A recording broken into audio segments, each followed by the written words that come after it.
Good to see you, bud. We're playing Crow Country. I've heard this game is really cool. Super excited. Once again, big thanks to the nice folks over at Neon Hive hooking us up with a review key. Let's check this thing out. I've heard it's really good. Exploration mode, survival horror, and murder of crows. I see what they did there. I would suspect normal mode is probably a good idea. Survival mode or survival horror seems to be normal mode. Let's go for that. Fucking do it, baby. I do appreciate that there's a hard mode. In fact, I think that was added fairly recently. There was a patch to this game a couple days ago that added some new language features and I think some other just optimizations. But I think maybe a month or so, or a few weeks prior to that, they added the newest, hardest difficulty. 1990.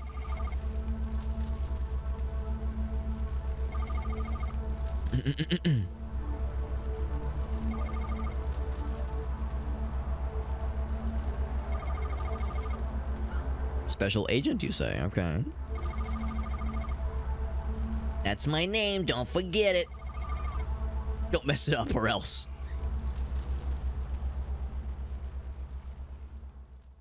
Oh, and never mind, it was a few weeks after release, because this game's been out for like a few months, right? I'm a little bit late to the party. But also it's spooky season, so it's always appropriate for busting out some spooky games.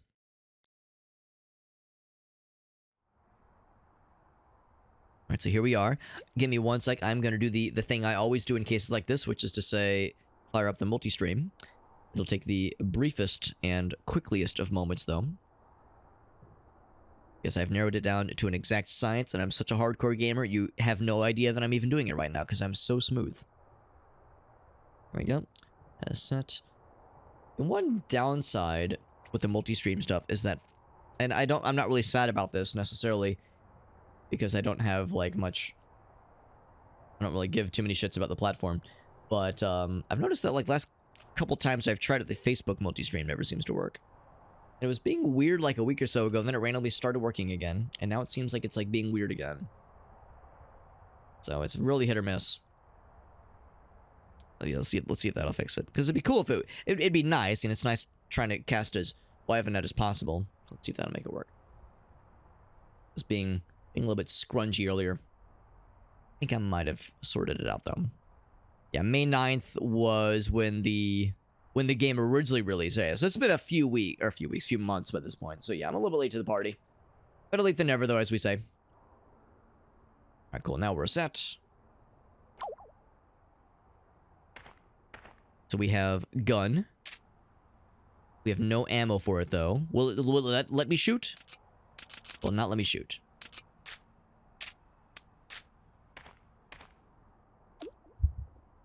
Okay, so we can see what we've got right now. We got our ID card.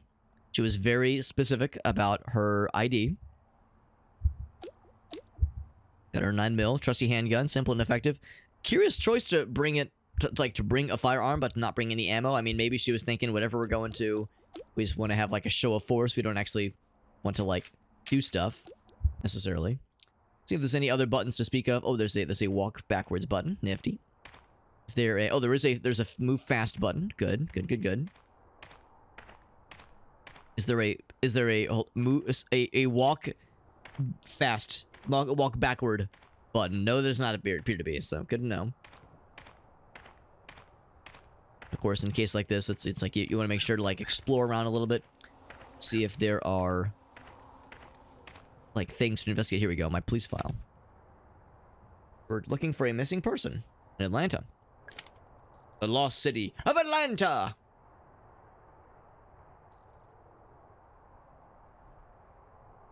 And there's the titular family name right there, Edward Crow. Hello, Shayna.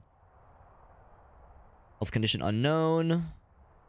Somewhere in the Crow Country estate. There he is. Reported by Natalie, his daughter. Okay, another detective took the call. Alrighty. Look at the car. Silver keyhole. Good to know. Use the item. I use my ID card to yeah, it does not work that way. Okay, so we'll have to be wary of like when and how. I'll leave my car here. Driving any further. I can't just pick it up. Yeah, when and how to use certain.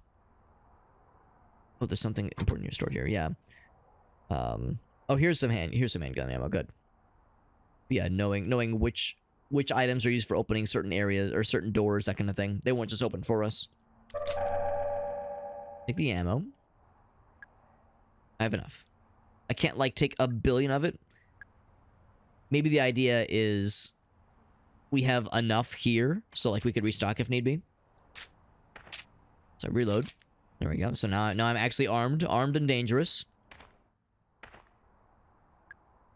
Really nice carpet covered in trash. Owner does not care for it, so it would seem. We do have just a nice little way to rotate the camera nice and easily. Some blood on the floor. What the hell happened here?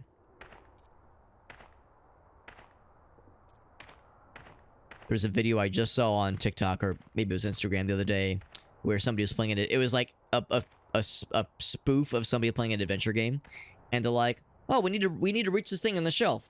What can I do to reach this thing on the shelf?" And someone has a ladder in their inventory, and they're like, "Oh," and the player's like, "Just use the ladder," and the character in game is like, "Can't use that here. Not sure what this is. Can't use that here. Can't use that here." It's like, no, they're clicking the ladder. Use the ladder, you idiot. What the hell? And then, like, they're trying to combine all the stuff in their inventory, and they're like, and eventually the person stumbles into, like, "Oh yes, if I glue these sticks together and use the ball and use the hammer, I can construct a ladder." It's like, ugh.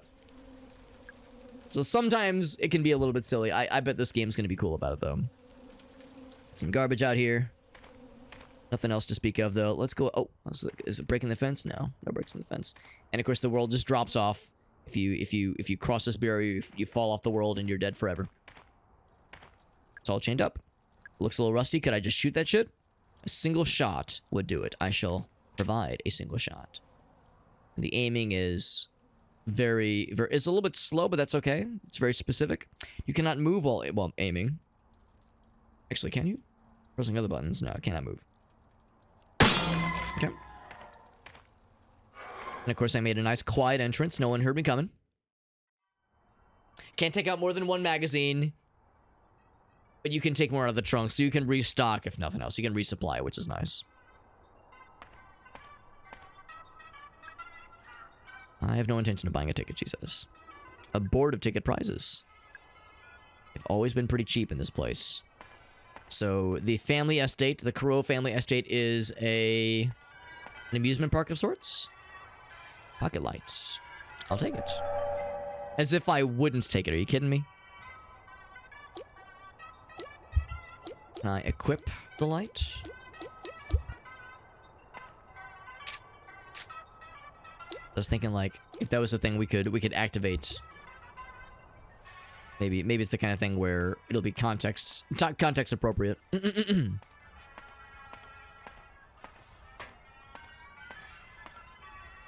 Diagram of a video game controller. I'll read it.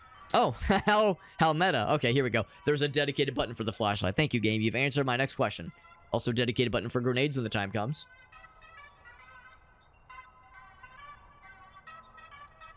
There's a quick turn button. Although, I don't really need to, because I can just do one of these. I can just use the control stick. There we go. Yeah.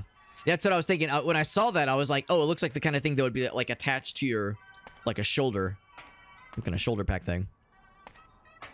Main gate leads to the public parking lot, but it's blocked. Because it's been shut down. I mean, it does look a little bit sad. It hasn't been kept up as well as you'd hope. Tips and tricks. You can rotate the camera. We'll quickly face forward when you aim your weapon. Hold down B or right trigger to run. Frees you up. The advantage of using a right trigger is you can use the other button, the other rest of your finger, the rest of your hand, or the camera if you want to. Popular with the locals. It's a trash can. Can I open it? It's full of trash. Of course I reach in. Find a med kit. Somebody threw away a perfectly good med kit. What the hell? Who knows what other kind of garbage is in there? Used syringes. Who fucking knows, man?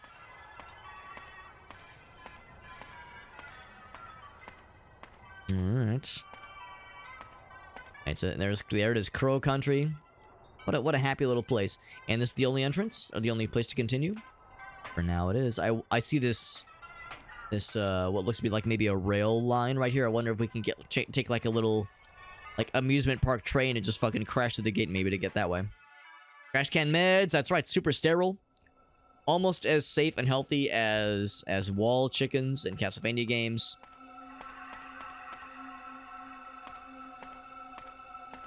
It seems like a nice straightaway path where something spooky can happen. And also, I'm very much inclined to check every single trash can I find, because apparently you will sometimes find medkits. Not always, I'm sure. I'm sure they won't always be generous, but sometimes.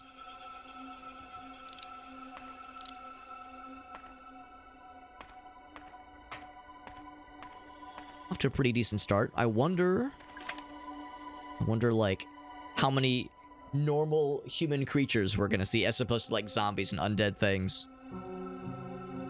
The ampules, they're syringes now. Aw, man. It's super fucking sketchy. What did they call it in Silent Hill 1? Well, actually, I've only played Silent Hill 1, but in Silent Hill 1 it was health drink, which we'll just assume was like, you know, Dr. Pepper or something, some kind of restorative beverage. But yeah, I've only played the first one, so I can't pretend to know it all. And I've not only that, I've only played the first one, and I only got the worst ending because I missed the fluid. I missed the fluid you were supposed to scoop up with a water bottle, and that, you know, that sent me on the darkest path. Closer to the enemy. Oh, interesting. Attempt to shoot enemies from far away will use your ammo more supplies more quickly. Wait till you can see the whites of the eyes. Good to know. Good to know. And of course, that's the kind. Now that's a very normal thing to be displayed in a children's amusement park. Now remember, kids, if you're shooting a bad guy in the face, make sure they're really nice and close so the blood splatters on you and you get a taste for it, of the metallic, coppery taste of their blood, and you use that taste to fuel your hatred, so your bloodlust can continue. It's important, children. Right, so we can go that way. I see some ammo on the ground. Also appropriate for a children's amusement park. There we go. I'll take it. And I'm assuming that, yeah, it's number of bullets, not number of magazines, which is nice. Backpack. UFO 1988. Someone lose it? Can only leave it. Health drinks. Oh, ampules are the full heal. That makes sense. That makes sense. Because, yeah, I remember the med kits, but I don't remember the full heals, but it's also been, like, a few years. Something dead. Some kind of dead animal. They'd be less effective, yeah. Well, I mean, yeah, the length of this draw, yeah, the length of this draw distance is one thing. I know that is a thing where, like, for, like, low-powered firearms, like, relatively low-powered firearms, like pistols, that, yeah, it's like there is a drop-off after a certain distance. But, yeah, like I said, this draw distance, not a problem at all. We got Mega Team Up in the house. What's up, Mega Team Up? We are playing Crow Country, a really cool indie game that I've heard is extremely good. Also, I think I found the crow. And this is his country. Roll the credits. We're done. We beat the game. No, not really. But we did find a laser sight for the handgun. Is this going to activate the crow? First boss battle? No, he's being good. I don't know if we necessarily need the laser sight just because we already have the aiming reticle, but I'm not gonna not take it. I mean, come on. But they did keep the health drinks, which is good. But no more medkits. Yeah, I figured there's probably going to be some changes, which is not terribly surprising. With the remake, that is. I know I've heard the remake is very good. Heard it's very good. But thank you, Mega Team Up. For those who don't know, Mega Team Up is a really cool combo channel. They do a nice variety of things, but it's a few folks that run the channel, and they do standard playthroughs as well as like variety nights where they prowl itch.io for like the weird shit. They look for weird, goofy indie games, and it's always a good time. So you're doing yeah, games and demos was tonight a variety night. Fortune telling machine, by the way.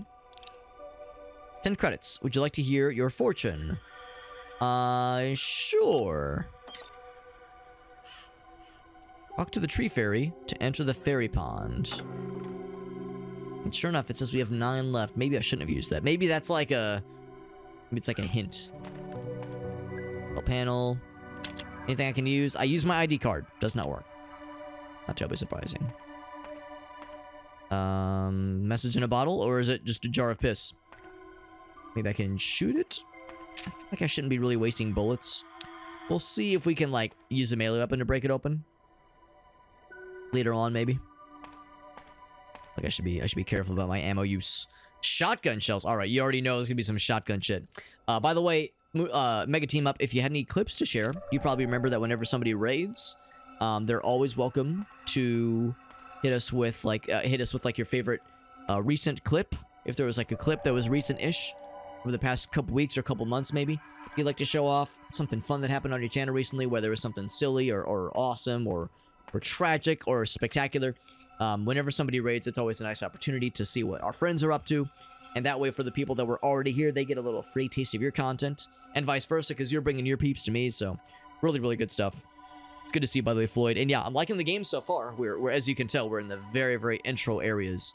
Definitely go for the headshots, and it can decapitate some bad guys. Also appropriate to teach children about. Because, again, this is a children's amusement park. At least that's the lore behind it. So, you know, teach children about the importance of headshots. Large medkits. A little bit nervous about just the sheer number of healing kits I have already. Healing kits, shotgun ammo, handgun ammo. Like, this is a fun little amusement park, right? This is fun, and it's for kids. Ice cold soda.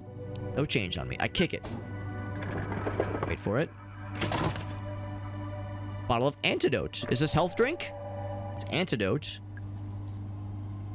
Kick it again. Nothing. And then if you kick it a third time, a tentacle comes out and eats your face. Is what I thought would happen. It was what I was hoping would happen. Call it wishful thinking.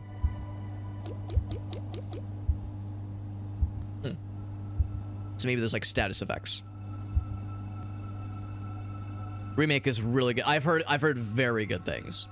I've heard very good things, which is not terribly surprising. It seemed like it was by a studio that knows their shit.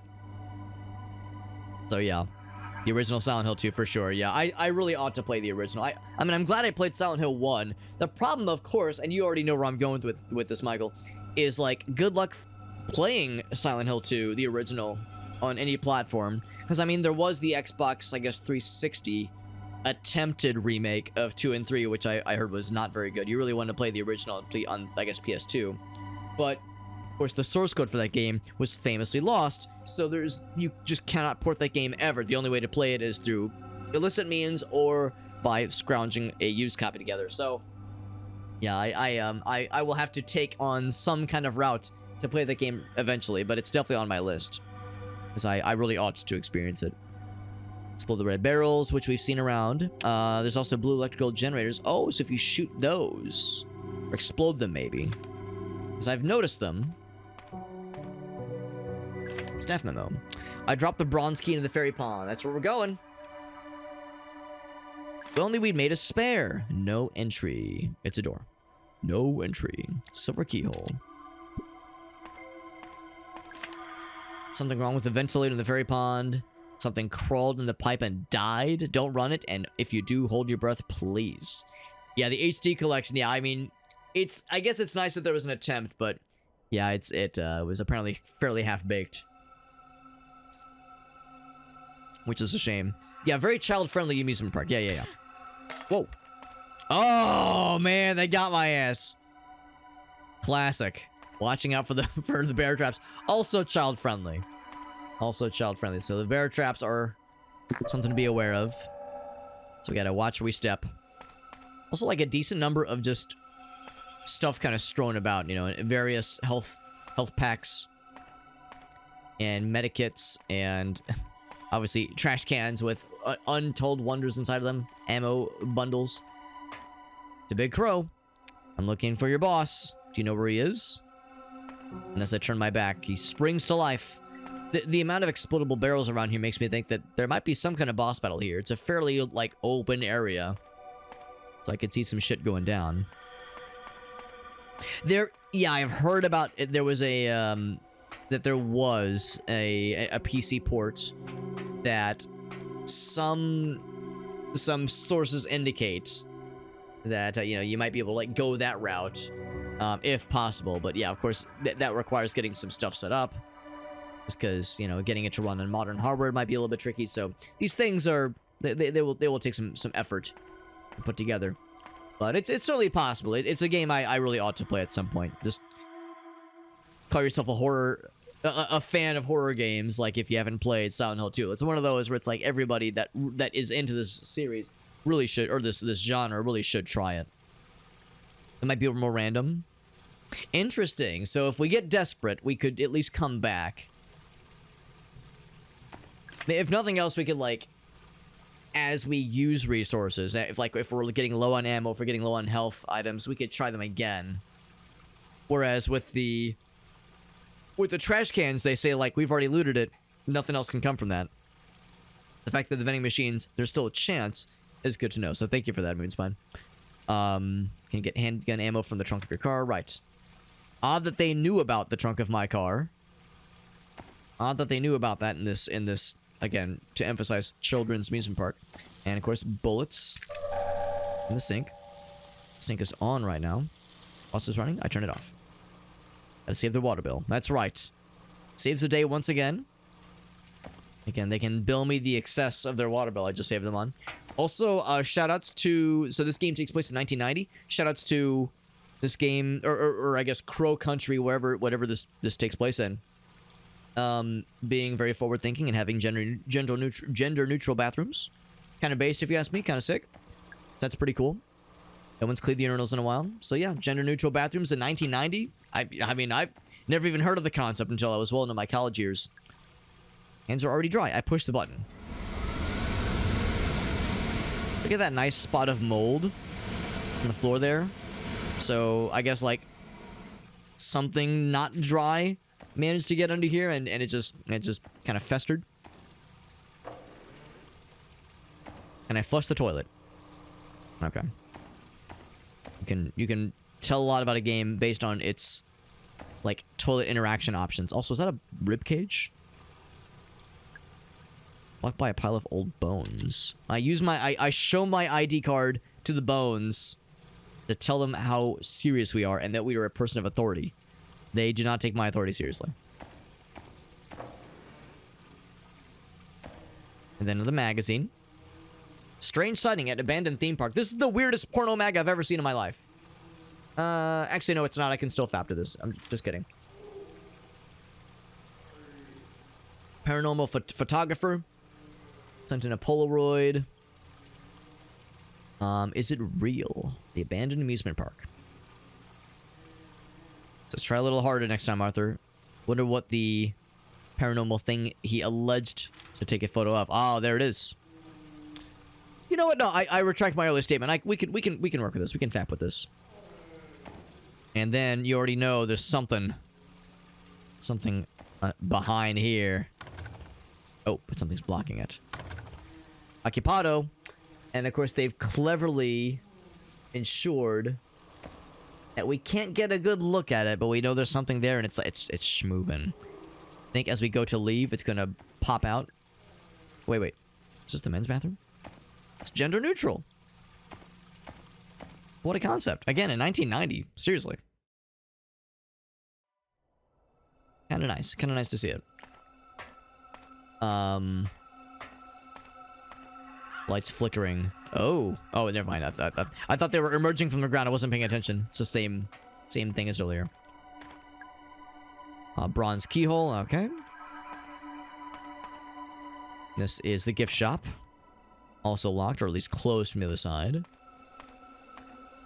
gonna assume that bear trap has reset. That was not a one-time thing, so I gotta be careful. Can't go this way. This was a different resource last time, I think. It looked like a jar of something, like a container of something. This jug. It looked like it had like a bottle, and now it looks to be maybe kind of a grenade. So I guess that might be something that is either ever evolving or maybe is randomized. It's different every time you come here.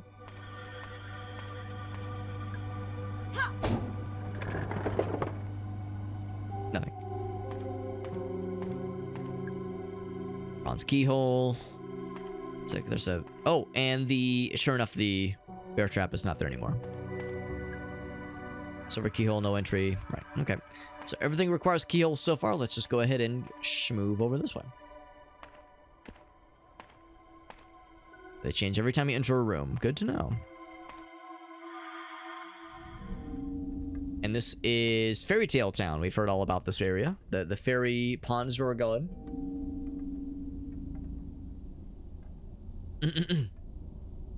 That's where the bronze key is alleged to be.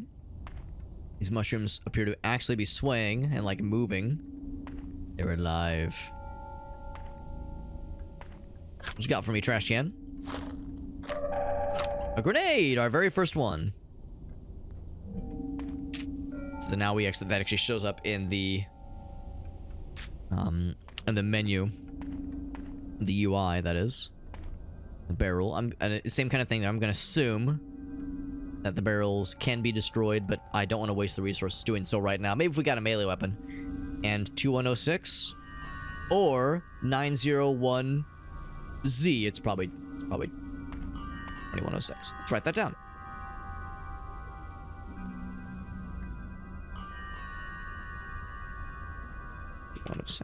Cool.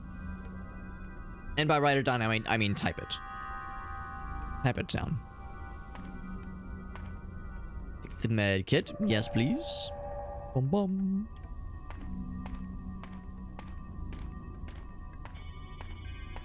Go that way. This is a fun little looking house. Bronze keyhole, of course. I use my ID card. It does not work, unfortunately. A little gnome house. It's a little house. Yeah, it's too tall for this person who is probably a normal sized human adult, but it'd be probably fitting. It would fit probably just fine for me. Open the door. It's locked, but there's no keyhole. About the little post box. Yeah, so we need, need to use the bronze key to open that thing, and maybe that'll open up the house proper. That should have proper. There's a grenade in that one. I wonder, can I set this off by shooting it? Maybe I shouldn't, because maybe bad guys could be drawn into it.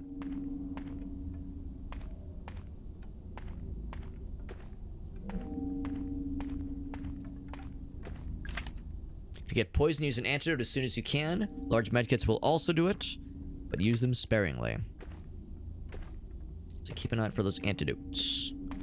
Look at this big fella. Big boy. Dare I get close? I do dare. It's a giant mushroom. He does not look very happy. Is it a door? No way to open it. Violence. Nah, it doesn't do it. It's a keypad. What could the keypad possibly entail? Let's not get too ahead of ourselves. Let's explore a little bit more before we start taking decisive, potentially zombie or bad guy activating actions. Look at the photo. Is it the guy? It's a closer image of the guy, but it's also smeared in blood.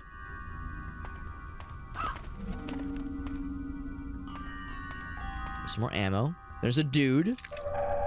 But in, you know, classic video game form, I'm just gonna be like, oh, let me just, like, lollygag and take my sweet time. I'm gonna read all the stuff. I'm gonna get all the intel, get all the pickups before I, like, do an activation thing that might cause bad guys to flood out.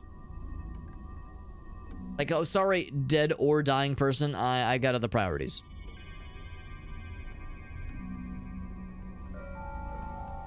How do you get the tree fairy to move out of the way? We need a code for it. It was written down somewhere. It may be in the crow's lounge. His long lounge. I think he's probably alive because he's got like a wounded leg. An apple core. Now that didn't go in our inventory, did it? It sadly did not. It's not like eggs in Resident Evil 4 where you can just throw them at people. The guy's probably like, oh, really? This chick's like just walking past me doing this kind of bullshit. Read the staff memos, and there's also save rooms where there are books containing all the staff memos you read so far, so we're kind of collecting a list of them, which is nice. I wonder if there's a save room up top. Humanoid enemies take more damage if you go for a headshot. Headshot has a chance of decapitating, which we've heard about already. Which is to say, humanoid enemies. Not all enemies will be humanoids necessarily. You know about this one too. Is this a cigarette machine? That's classic. Classy and classic. I'm not allowed to smoke. Remind you of prinnies. I'll confess, I don't think I know what prinnies are. I've heard that term before. Alright, I guess I'll talk to you, ass. What happened here, bro? And also, sorry about your leg.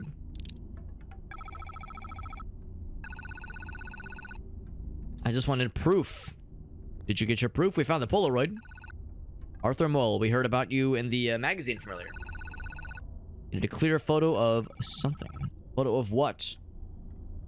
Sir, if this is an elaborate dick pic setup, then I'm gonna be very disappointed in you. I don't know what those things, those people. You're bleeding pretty bad. You should help him. Let's take a look at your leg. Well, give him a healing item. I'll be nice. We'll give him a regular med. It's like, listen, bro, we just met. Let's not get too comfortable, all right, bro? Little bandage.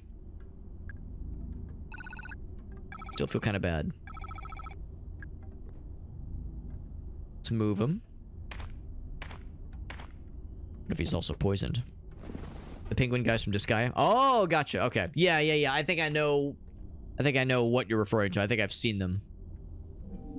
Move him to my car. He'll be safe there for now. And also, he has all the ammo he could ever feast upon.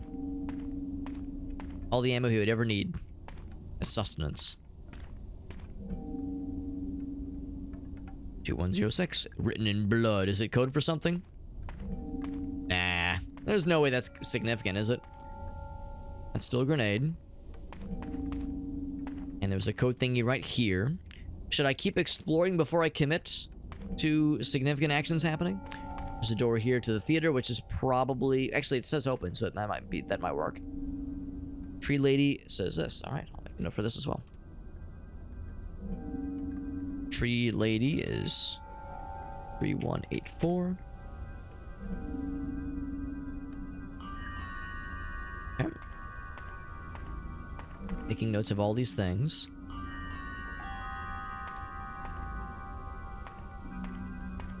I usually take the kind of breadth first search approach in games like this, where if I'm like exploring an area trying to get intel and like get the lay of the land, I'll look in the first open area, like the first explorable area that I can find, and then check the first explorable area in that room, and then the first explorable area in that room, and then once I've exhausted all the potential areas within an area, then I'll begin to unwind and check the next thing in the previous room that I missed, and so on and so forth until I've done the whole dealio. So I don't know if this is the wisest choice, but it is the one that I tend to adopt. Yeah, Michael, you probably know what's up as well. Yeah, that's like, I think, a common thing for a lot of people, not just for like coders or engineers. It's just a common approach. So in 84 is when the announcement, the amusement park first went out. Weekend plans with the in-laws, and grab your sunglasses, kids. Well, kids wouldn't have in-laws, but you know what I mean, though. Fairytale Town, Haunted Hilltop, Ocean Kingdom, and Sex Village. Sex Village didn't get approved, unfortunately, but they really tried. Pirates of the Pancreas all over again. Mr. Edward Crow, lifelong Atlanta local and landowner. He named the park after himself. What a penis. Not much is known about him other than vague, unsubstantiated reports rather, that he is exceptionally wealthy. I mean, if you're building your own amusement park, you've got to be loaded. Yeah, exactly. We have a name for it. I always have a hard time saying breadth first search. Breadth. Such a weird words to enunciate. Swan breaks down, just fucking like, I don't know, spray him with water or something. It's like spray some waters in his eyes or something. No, take the egg out of its wheel system. Disables the radio signal and locks the wheel until you can get a mechanic out to fix it. Well, it looks a little jittery. It's a wheel. Does not turn. Strange mechanical swan head.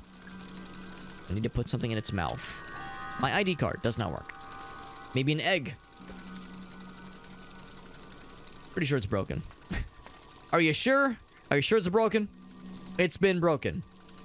Not even sure how to repair it. Eggs are going missing. The kids are stealing them. Those little dinguses. You can use anything that's egg-shaped, at least. I just always assumed they were magnetic, but no, it's just by shape, which is convenient. Oh wow, a very well discovered box of shotgun shot. I don't even think I see it right now. Oh, it's like, I don't have a cursor right there. I think it's in the corner. Damn, I did not see that, but I will take your word for it, game. There was definitely a thing there. It definitely pays to be checking even the places where you wouldn't expect something to be like lurking. I can reach the edge of the water. So if we wanted to put something in the water, we could.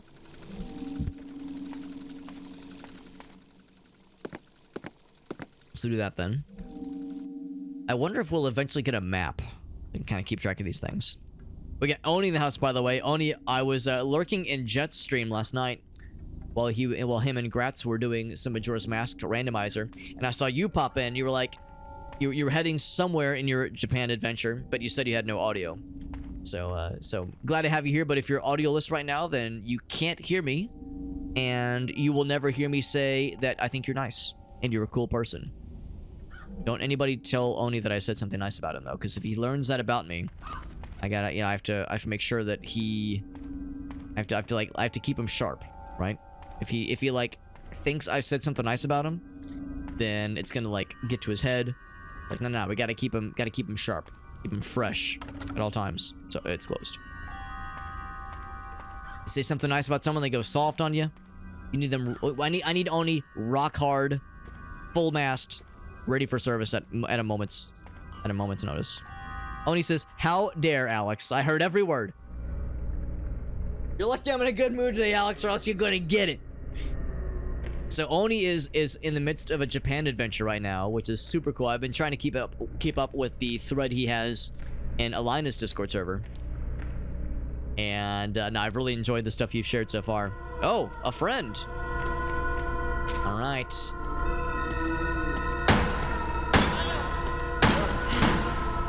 They said it does more damage. Oh, gotta reload. Now, I don't know if running out was a good idea. It's like what I want to do is reload. Also, my guy's kind of fucked up right now. Critical. That's the downside of like waiting for them to get close. So if they get too close, they absolutely will fuck you up.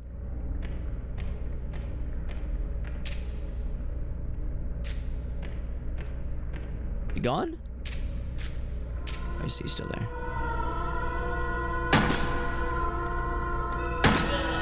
Two of them. Jesus, you have so much health.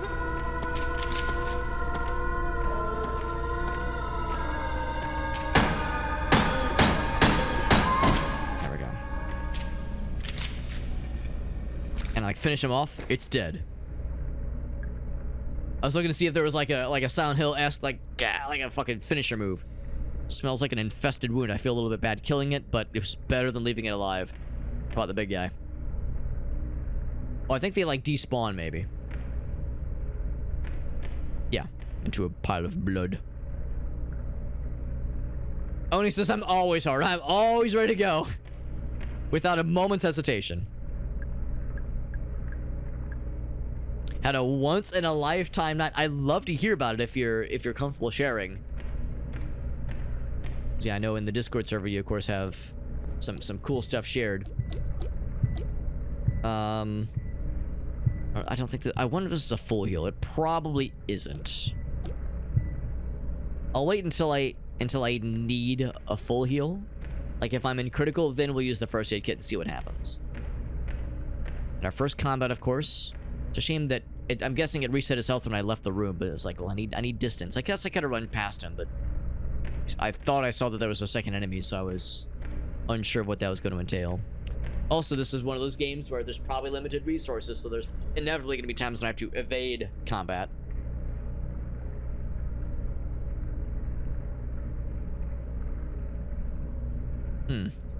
So a number of areas are due for inspection. Not sure if this is something to note. Also, it wouldn't surprise me if this was everything. Everything needs inspection or servicing. They are full heals, yeah, so I should wait till I'm like in the critical zone. Stream cut a little bit, Oni, yeah. No, I was just asking if there was details about the once in a lifetime map that you're comfortable sharing. Because that sounds awesome. I'm glad you're having such a memorable trip. Something inside. Need some way to open it. So yeah, if there was anything you wanted to share from your really cool night the other night, I'd love to hear it, but don't want to put you on the spot if there's, you know, private details you'd rather not share. It's perfectly understandable. Sounds like a very, very fun and special trip. Cute little house. The dig site. I think there's a chance that some kid would want to go looking in there. Let's keep it locked with the... Wait, what is it? Via the keyhole in the mailbox. Right, not terribly surprising. We kind of figured there was something like that on there. Can I read the... There's maybe like a shipping manifest or something on there? Wooden crate. Note. Marvin Trumbull. Brazil. Samples of geological interest. Full of rocks, okay. Bedded with pieces of shiny metal. Is it gold ore? Not what I expected. Maybe the guy is filthy rich. One-legged duck, what's up, buddy? 87th lifetime. wait. A once in an 87th. Or 80, yeah. No, never mind. I get it now. 87 times in a lifetime event. Groundhog Day situation. That sounds less pleasant, but I mean, if you experience something only 87 times in your life, hopefully it's a good thing. Hopefully, because it's not like, out of all the days we have in our lives, that's not like a gigantic number. And also, we got the Aaron raid. Oh my god, dude, I'm like kind of bummed I didn't see the notification for your stream until I was sitting down to start my stream up, because I was like, yo, motherfucking Phoenix Wright, Aaron in a suit. Woo! Mercy, someone crack open a window. Goddamn, are you kidding me? It's like 37 of my top 69 fetishes all rolled into one handsome, delicious bundle. Amazing. Freaking amazing. That's super. Thank you so much, Aaron. That's so sweet of you, bud. We're playing a cool little horror game. It's called Crow Country. Ooh, ice cold soda. Let's kick this thing. Hiya. Wait for it. Nothing. I thought it was gonna give us a grenade or something. It's a really cool little horror game. It's like a survival horror, so it's kind of slow paced and kind of chill, and I'm liking it a lot so far. And also there's these really fun tips and tricks. It takes place inside of a haunted amusement park. And it's great because there are these magazines that are posted, and they have delightful 90s energy, and they'll say things like, now remember kids, to kill the bad guys quickly, make sure you go for the headshots. Because they're hints for a video game, obviously, but they're told to us in fun, like, magazine form. So my headcanon is that children are being taught to, you know, wait until you see the whites of their eyes before you pull the trigger for maximum damage. Minding your own business, he says. That's the name of that one. But anyway, thank you, Aaron. Yeah, you and Mallory were like double teaming the voice acting, being smart. I love it. That's so freaking fun. So freaking. We got Jet in the house. We got Grinch. I appreciate you, Jet. Jet was already listening in. We got Unstable. We got the Dude. Actually, Dude was already here. But thank you, guys. Let me scroll up the chat a little bit. Got the cool homies, man. The cool homies. But, Oni got drunk at a muscle bar in Japan, hit it off with your server, gave you my number, and went off to the... That's so awesome, Oni. So, like, hit it off with the muscle mommy, with the muscle badass at the muscle girl bar. Went to KFC. Oh my gosh, it's just like you said, once in a lifetime.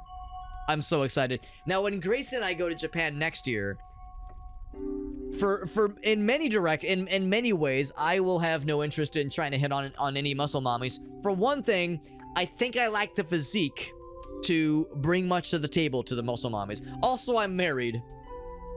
But also, Gracie might be into it. But anyway, but that's neither here nor there. But yeah, no pictures, right, exactly. Like, I try to avoid, like, asking for, you know, too many details. It's none of my business, obviously, but I'm happy whenever someone is willing to share something about a really fun trip, and that does sound spectacular. That does sound spectacular. We got Meerkat. We are going to Japan. We're going in July, which is a weird time, which is kind of an off-season time to go. Because I think, like, for a lot of people, the big season is, like, spring, because of cherry blossom season. And in July, of course, it's going to be very hot. So summertime is going to be popping. But it's the best time that works for the other folks we're going with. Because the whole lore behind us going to Japan next year is that we were hanging out with some friends of ours, Game and Browse, who hangs out here on every once in a while, him and his wife are really good friends of Gracie and I's. I've known Aaron for a while. Well, okay, I know a few Aarons, apparently. I know several Aarons. Game and Browse Aaron I've known for a couple years, but we've gotten to know him and his family a little bit more over the years. Over, like, the past couple months in particular. And kind of that friend group we've really kind of gotten close with. And we were hanging out at their place because they wanted to show us their new house about a month or so ago.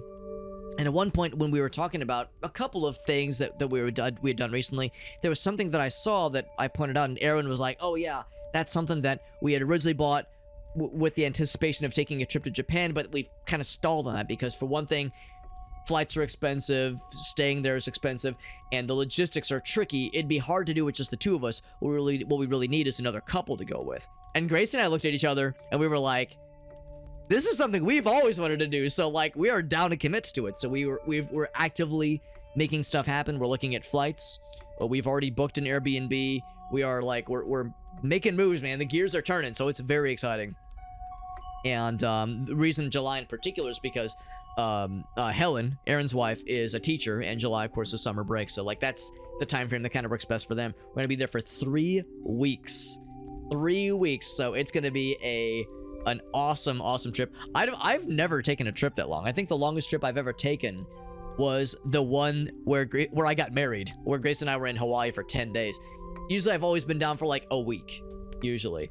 So it's rare to take a trip this long and adventurous, but it is an adventure, and I'm not gonna say a once in a lifetime opportunity, but certainly a once in a small number of times opportunity. So yeah, to say that I'm excited is a grotesque understatement. Meerkat says, wait, we talking muscle mommies? Always. Mally says, I'm working on the gains, alright, I'm working on it. It's been pretty affordable. That's the thing, I've heard once you're there, it's not too bad. The accommodations, like for the Airbnb, weren't crazy expensive. The flight's gonna be expensive as shit. But yeah, it's like Oni said, once you're there, it's not too bad. So that's kind of what I'm, like, bracing for. So yeah, and of course, you know, Grace and I, we're relatively responsible with our money. We've been saving for a while. And Aaron and Helen have like had money aside for set aside for this for quite a while as well. So yeah, we're all very excited for it though. Oni, are you being there for 3 weeks as well? Because yeah, 3 weeks is a good length of time for sure. I'm excited though. It's gonna be a really nice time.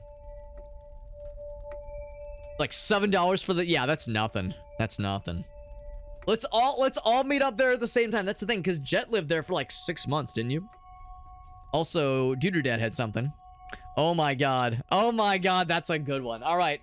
So one of my favorite channel point redemptions, in my infinite genius that I've thought of recently, is the fact that I drink out of a water bottle, and that if you wanted to, our loving community can change the displayed contents of my water bottle to make it look extremely questionable. You know, whatever it is that I'm drinking, you could like you could exploit this to make it look like I'm drinking something awesome or weird or fucked up or everywhere in between. And Dudu Dad, I believe, in fact, Dudu Dad, you might have redeemed the previous one. Not H2O, it's H2P. What's the P stand for, Alex? Not potassium, I'll tell you that much. That'd be K. Actually, I don't even think there is a P on the periodic table. Yeah, putting the P in periodic table, aren't we? It's piss. It's piss. But anyway, Duder Dad has redeemed another one. So, got my handy dandy. Of course, we gotta do the purple. Gotta do the purple post-it. Handy dandy post-it note. And here we go. Phosphorus. I thought phosphorus was pH, but I would trust you more than I would trust myself. It is P. Well, let's see. So not molecules. Molecule is what you call this. Or is this a compound? I can't remember. 2 units of hydrogen and 1 unit of phosphorus. Probably wouldn't be very tasty. Anyway, so here's the entry for today. Or rather, the new entry. Is it apostrophe S? There is no apostrophe S, just... Anybody missed it, don't you worry. You will see it very soon. I'm gonna draw it in big Proud, bold letters you can see from space. Also, my handwriting is kind of not great sometimes. I think we nailed it. Qualifis. So, let's change out this bad boy. Also, you have to make sure to say it with an accent, is what they say. Good to know. And there we go. I've got the focus back in the game here. So the tree in Fairytale, town, which we saw. So we thought it was going to take a code, but instead it takes a particular catchphrase. Yeah, it's like a figurine. Yeah, Michael knows exactly what's up. Video game tips. Oh, and we can actually scroll through all of them. So yeah, so this is the one where I was like, remember kids, humanoid enemies take more damage if you get a headshot. That is much more effective. So these are all tips we've seen before, so we can scroll back through them if we ever wanted to. Various just gold ore lying around, and also large green pipes. Maybe are they like shell casings for tank rounds or something? All that glitters. The history of the 1848 gold rush. And sure enough, we do get a map. I was wondering if that was in our future, and sure enough, it is. Oh, right button. I see. Very nice, very nice. And it circles things for us. That's kind of cool. Maybe it circles to indicate that there's like more. There's more to it. There's like more things we haven't quite solved yet. Yeah, unsolved puzzle. Makes sense. There is indeed a save point here, which is good. Locked doors, open doors. So, taking a page, once again, out of Silent Hill's book, how you dynamically update the map and check things off and mark doors as open and closed. Really nice feature, which I do appreciate. It's a fireplace. Crackling softly. I feel something. Curious mixture of hope and dread. Maybe things will be okay. Use it as an opportunity to save. How's that sound? Save complete. It's a letter. Legal summons. Okay. It's not dated. But the proprietor, Mr. Crow, probably Edward Crow. Incident which occurred within your theme park. 1988, so 2 years after it opened. That's not true, actually. It would have opened. It would have been shortly after it opened, because construction began in 1986. 15-year-old girl by the name of Elaine Marshall was injured. Happened within your premises, within working hours, holding you personally responsible, so your presence is required in court. And there we go. Not terribly surprised that things got weird. An ashtray. This place isn't burned down yet, which is impressive. It's a cabinet. Keypad. You have a couple of key combinations to try. So, it has about 2, 1. Oh, there's no 0. Alright, so it's not 2106. How's about the other one? 3, 1, 8, 4. No dice there either. Those are the only 2 codes that I think I've seen so far. Notebook. Woman's records. March 21st. I'm just gonna make a note of that date. Wouldn't that be convenient? If it was... Oh, well, actually, no, I guess it's a 4-digit code, so it couldn't be 032188. I'll just make a note of it for funsies. For fun, as a treat. As a snack. Have a good night, though, Mallory. I know it is getting kind of late. I know Mallory and Aaron are both bound by like normal grown-up schedules now. So, but I do appreciate that raid. And I'm looking forward to more, hopefully more Phoenix Wright in your future. Because that's a game series I really ought to play at some point. And I love watching other people play it. Especially people in fun outfits and doing fun voices. I love all those things.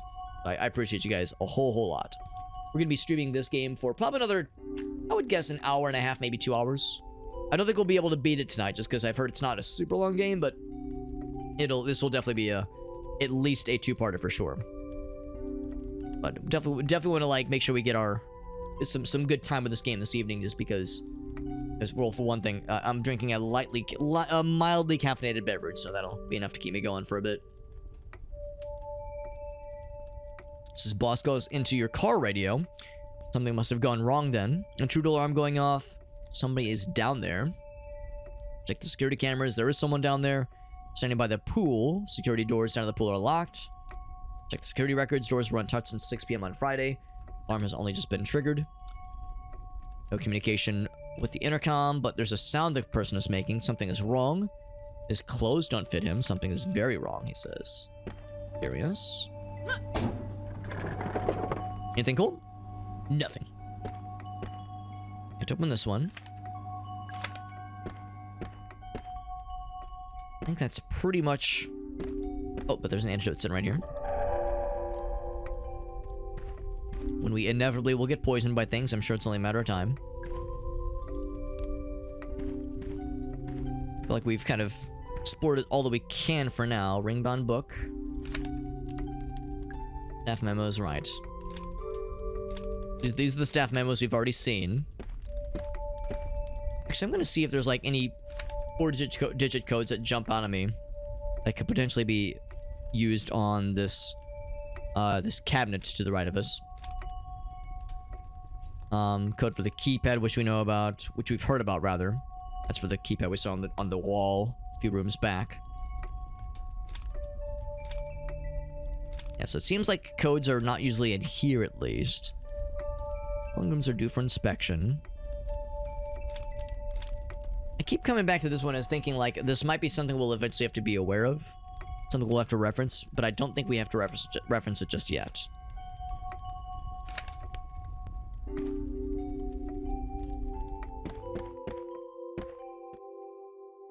Let's keep sniffing around then. So thanks for being you, and I appreciate you guys. Always a good time. Hang with the homies. I read this one already? Yeah, the cute little house, right. I already read that one. And we had to murder a couple bad guys, and I'm assuming they don't respawn. For now. Oh, Jesus. But it is little buggos. There's little buggos. And I'm assuming they are bad. And also, speaking of being bad, my aiming is not the bestest.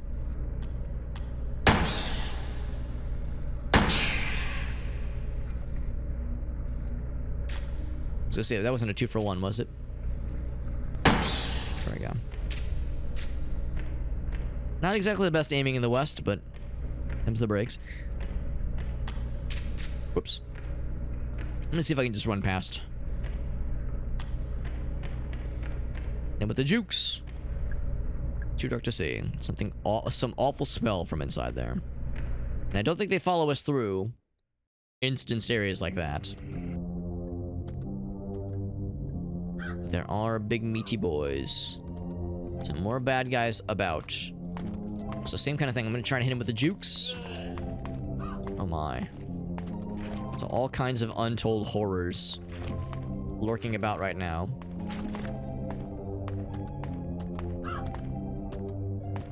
Nothing else does that explosive barrel. Oh, where'd he go? He's still back there, okay. Just kind of wandering around. This guy's slowly glooping towards me. Slowly. Wooden carving of a woman. Facing the other way. Let's try this thing, and I'm assuming things do not pause while we're doing this. Well, maybe. He's just kind of chilling. We have a couple of codes to try. The one that was most recently given to us was this one. 3, 1, 8, 4. In fact, it's the only one that it does not have a 0, whereas the other code we were looking at had a 0, so that makes it easier.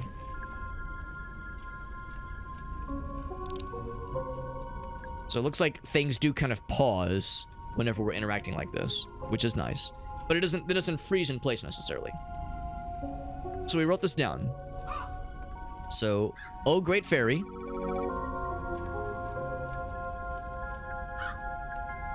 Oh wait.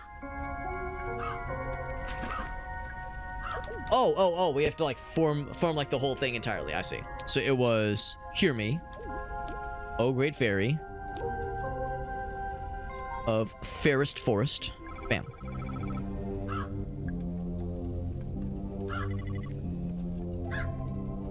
Welcome, child. Protect our precious natural world. I will. Follow me.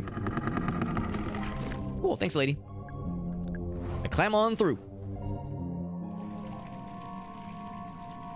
Yeah, now we're to the point where we're having to evade things.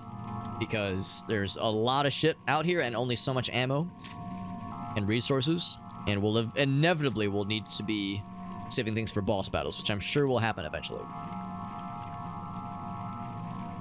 So we read about the magazine that contained all the notes. An engraved message. Seek the truth, steer into the pure reflective water of our fairy pond. There's apparently a bronze key out here somewhere. Also, scary stuff over this way, maybe. It's a curtain. Something behind it. I'll move the curtain. Ah, something indeed. A pump mechanism. Dial and a lever. Leave it for a moment. Pool of water. It's filthy, so we need to, like, cleanse it. They were saying, like, stare into the clean water or to gain clarity. Guy who fixed the water filter did it by running it through the air ventilation system, but we were hearing that there's something stuck in the ventilator.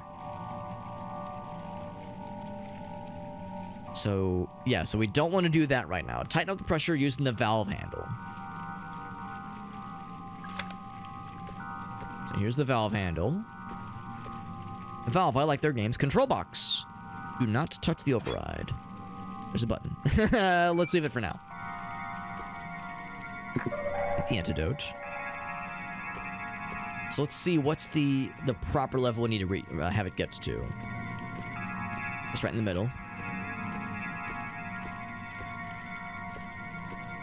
I'm kind of curious what else is over this way.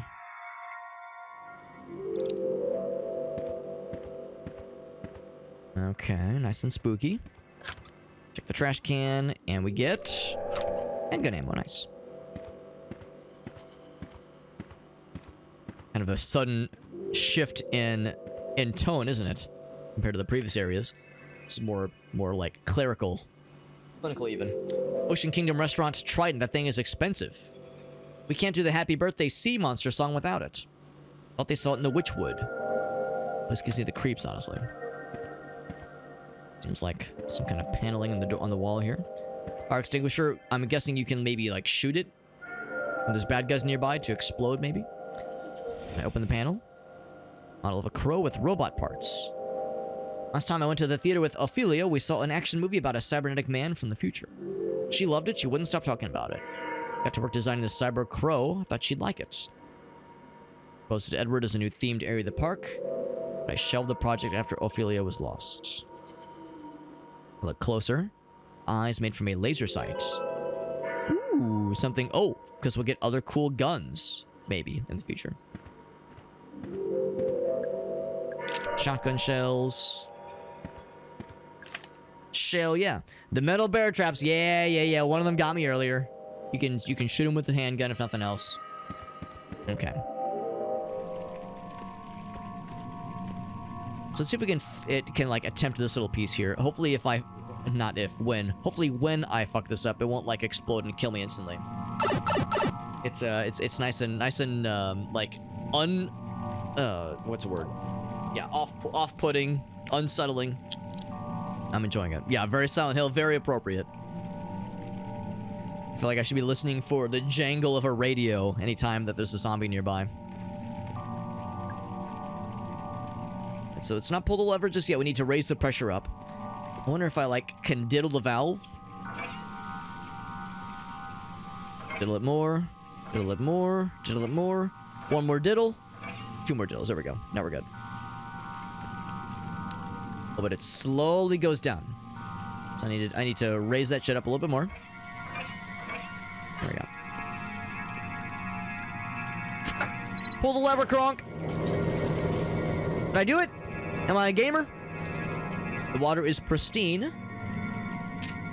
And sure enough, now that it's pristine, can I look at it? Yeah, it's a reflective pool. Now I wonder if you knew where to look.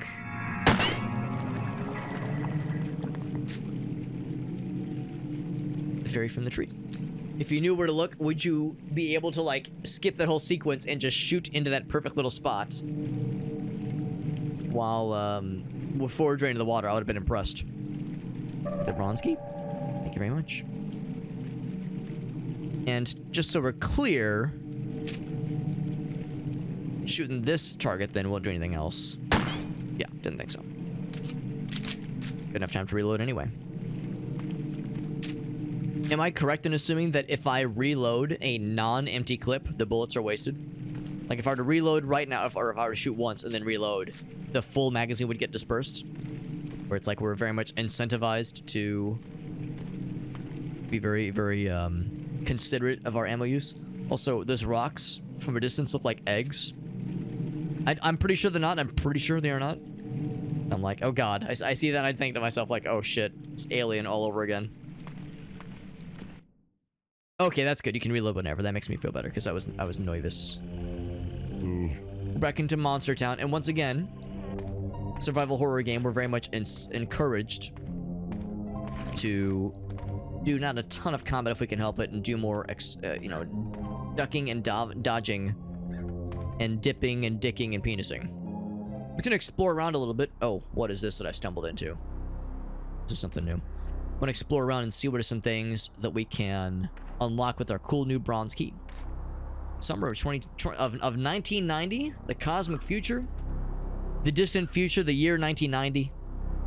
Still very much under construction. Never happened now. We can't wait to share our optimistic vision of the future with you. Optimistic vision of the future. Yep. Lots of optimism here.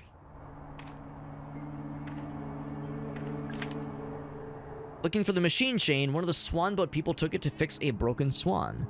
I asked them not to take it, they took it anyway. Gosh darn it, you just can't reason with swan boat people. Too real. Banana peel, I eat it for sustenance. Does not work. Might be a dead... Actually, it is not a dead end, there's something over there. Maybe. Wonder what kind of wondrous things await us in the future. So many porn sites. So many porn sites. Also AI bullshittery, but also a lot of porn, so it kind of balances itself out. I found a good site for our gold mine. It's in Para, northeastern Brazil. That explains the gold ore shipment we saw earlier. So what is that? What exactly is this game? So it is a survival horror game, kind of along the same lines of Silent Hill, like early Silent Hill, and I'm liking it a lot. It takes place in a dilapidated and possibly zombie-infested amusement park, like an abandoned and spooky amusement park where some fuckery was going down previously. It was managed, or it was created and managed by an enigmatic owner that was allegedly stinking rich, like filthy rich, off of an illegal gold mine, like a mining trade of sorts. And yeah, there was some fuckery going on underneath the scenes. Shocking that a uber wealthy benefactor would have some like illicit deeds going on under the scenes, but beneath the surface. The locals gave up on the mine years ago. It's still in decent shape. I'm sure there's nothing weird lurking in this mine. There's no reason they would have abandoned it. I'm sure everything's fine. Anything in the vending machine? Nothing. Because we're actually doing pretty okay on resources. I'm trying to be very mindful about how often I heal, what enemies I take on to shoot or to fight, that kind of thing. Just done with wire cutters. That's how Arthur would have got in. Maybe he cut himself on the fence. So I'm, I guess, choosing not to follow. Of course, there was like the blood trail. Blood splatters. That's it for now in this particular spot.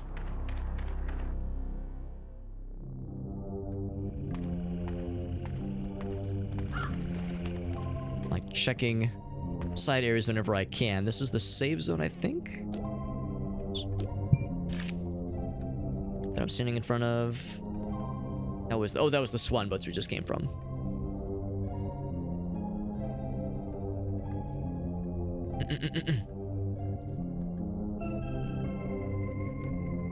Some spoiler-free advice. I am down. I'm down for some spoiler-free advice for sure. When you zoned in, you got bloodier. That's good to know, actually, because yeah, we're critical now. I wonder what I would have done that made me become critical. Let's go ahead and use the large medkit then. I must have done something. Right before the final boss, you'll receive a note. Make sure to read it before you beat the final boss. It's an important thing. So, is it one of those things where you can kind of tell, like, it's very well advertised, like, oh, final boss incoming, get ready to, like, get fucked. But, like, the good kind of getting fucked. I'm gonna see if I can, like, draw this guy and explode his ass. I don't know what the explosion radius of this thing is gonna be, but I want to get his ass.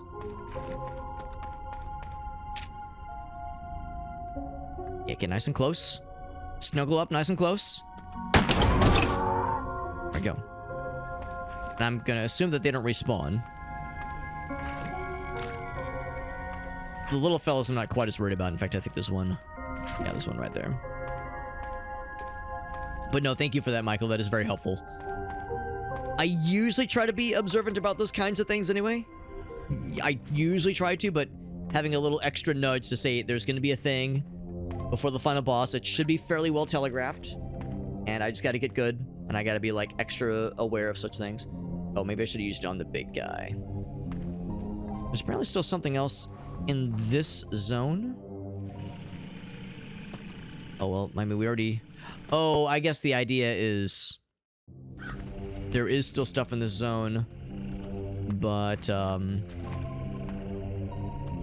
it's probably more like that little area that it leads to. Yeah, there's something beyond the fairy pond that is important. Oh, we did solve the puzzle, I think. So it doesn't like say like, oh, it's checked off necessarily. But yeah, it does specify that yeah, there's nothing that is unsolved. No unsolved mysteries here. Oof, oh, I stepped on that little guy. So I do want to try the small little house. Small turtle house. Can I get around him? I'm just gonna reset the room. So yeah, you'll know it when you see it. Thank you, Michael. That is very helpful. Also, questionable noises. Oh, big spindly arm fella. I don't think I like that. So let's check out the small gnome house. Turtle house. We have the bronze key. We're able to crawl into this little space. One of the notes said, "Oh yes, it leads to the blank part of the." Oh gosh, the something part of the park. Yeah, you already know, Michael. I don't even have to explain myself further. You already know what's up.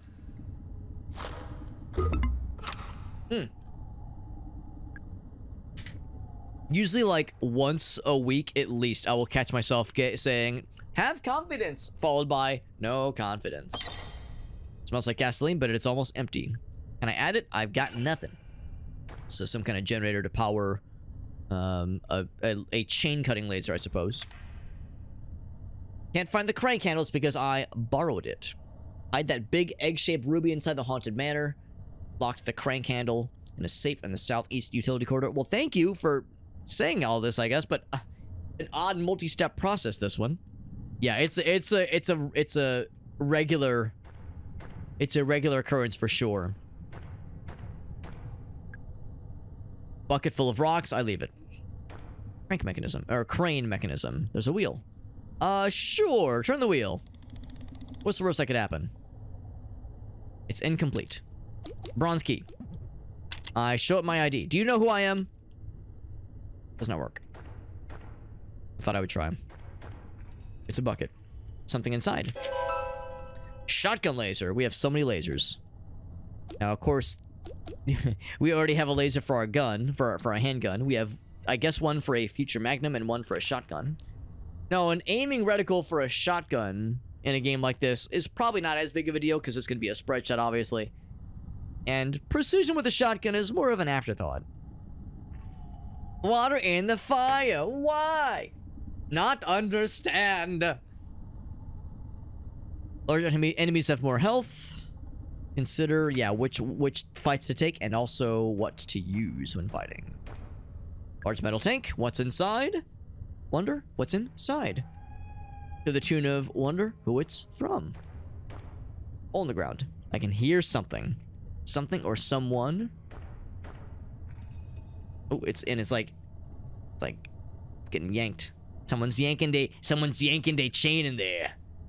The bucket full of rocks. You know what they say, if you can't buck it. Is that a, there's something. Maybe I should just fucking, like, break that shit. Yeah. I was thinking maybe there'd be a melee weapon, but maybe there are no melee weapons. Think of gasoline. Maybe I should be cracking that shit open when I see it. Tolman's Records. Hired a company to start excavating. It did not go to plan. First, it spent too long setting up the site. There was paper trails forming. Whole point of this was to do it quickly and quietly, he says. They started asking questions about the Roots, capital R. I like that band. Probably not what they're referring to. Full size and shape of the thing they were excavating. They wanted to know what it was made of. They wanted to know how long it had been there. Had to go. Good to know. Ominous and mysterious. You have 10 gasoline used as fuel. I think we saw at least another one of those jars that had something along those lines inside of... but yeah, let me just stand right in front of the murder laser thing. But I think we'd seen something along those lines. Like another one of those jars had some kind of bottle. I at first was just chalking it up to it being a bottle of a healing item, but looking back, know that I know that gasoline is a item we can find sometimes. Should I go ahead and save it here or use it here? Let's use it. Was that enough? Good amount of gasoline. Mounted weapon. Turn it on. Oh, hold it.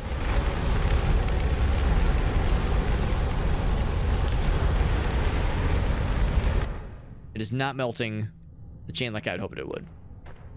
Chain is not giving a shit. So we gotta find more fuel then.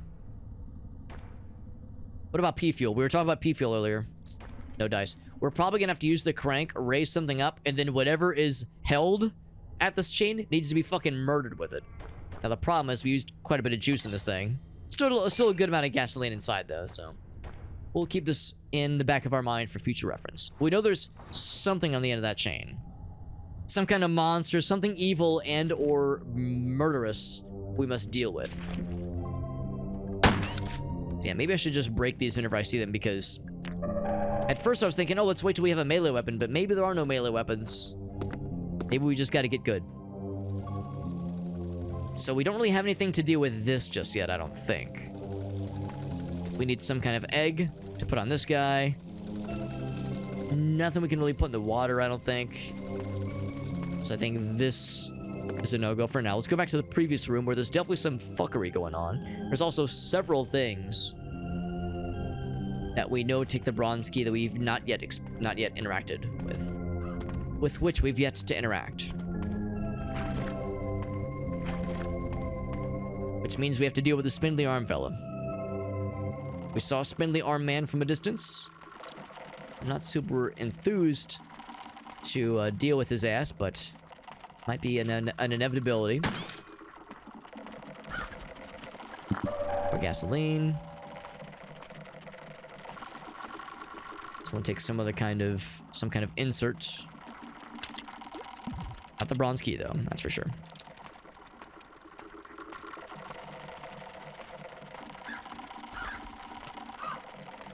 Sees me. He's pretty fast. Spindly arm fella. Can I get a look at you? This big spindly boy. Do I have time to kick this thing? Handgun ammo, cool. That's nice. Bronze key.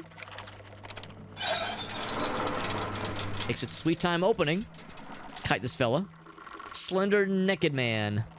Nakey slendy man. Good old nakey slends. Silver keyhole for that one. Ooh, we found the pumpkin patch. This is the haunted hilltop. So this is the scary part of the game. I mean, the game's already been like nice and spooky. But yeah, again, I appreciate that it's not like what you usually expect with a horror game. Like gross jump scares, that kind of thing. It's more just the dread and the unknown that lurks. This general like creepiness, and also more like focus on puzzles and exploration, which is kind of nice. It's a doorway this way. Signpost. Dungeon, Witchwood, Haunted Manor, and the Crypt.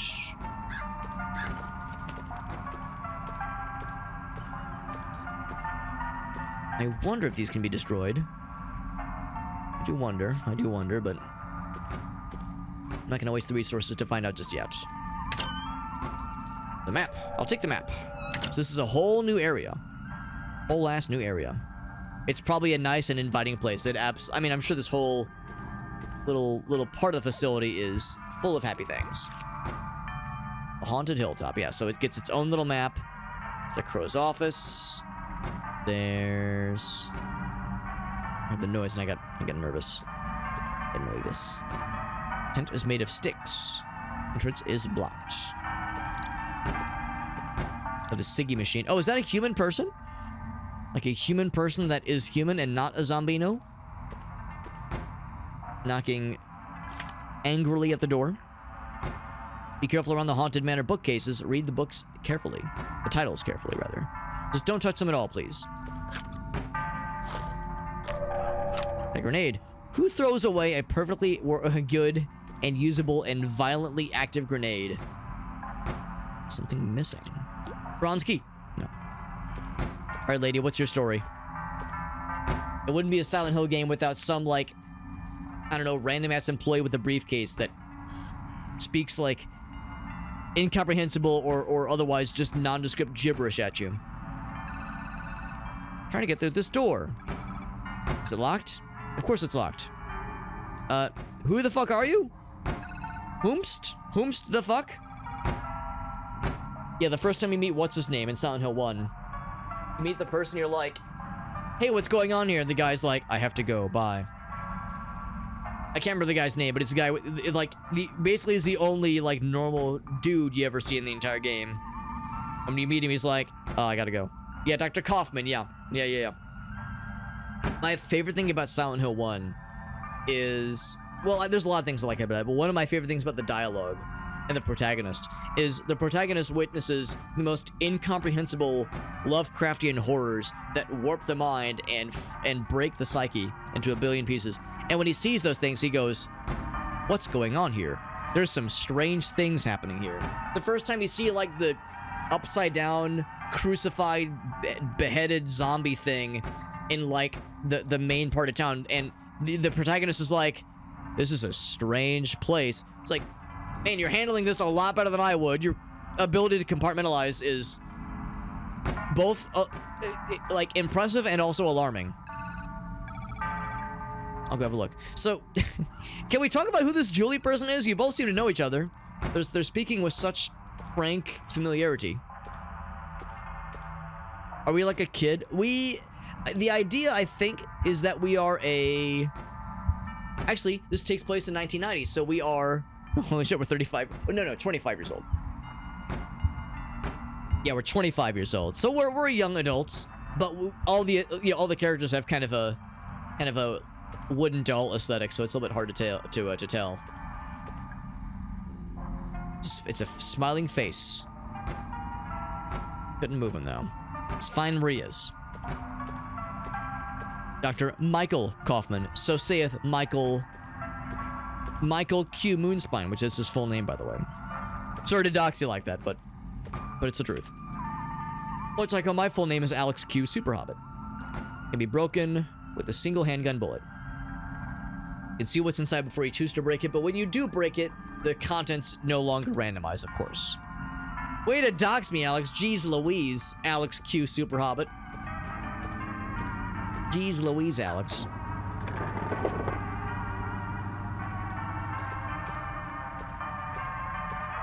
Also, when Todd asked me if I was a kid, I was gonna be like, no, I was gonna say like, no, but I am very short.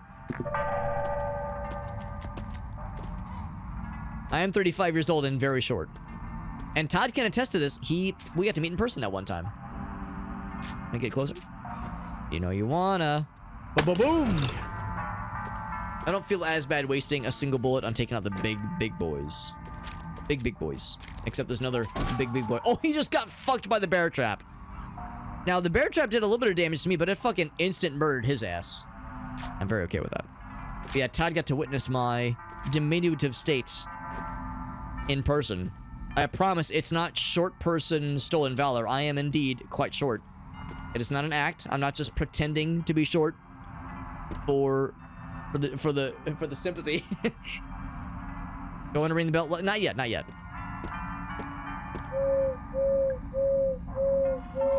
Yes, yes, yeah. It's exaggerated the other way around. Yes, I'm 7 feet tall. Totally. Yeah, short person, stolen valor. Look at this little fella. Animatronic bird. His head looks like a bell, and also like he has a turd on his head. Hoots 5 times, then stops. Is it an owl? Shaped like a bell. A very subtle, like, what could be going on here? The old 5 ringy-ding-ding.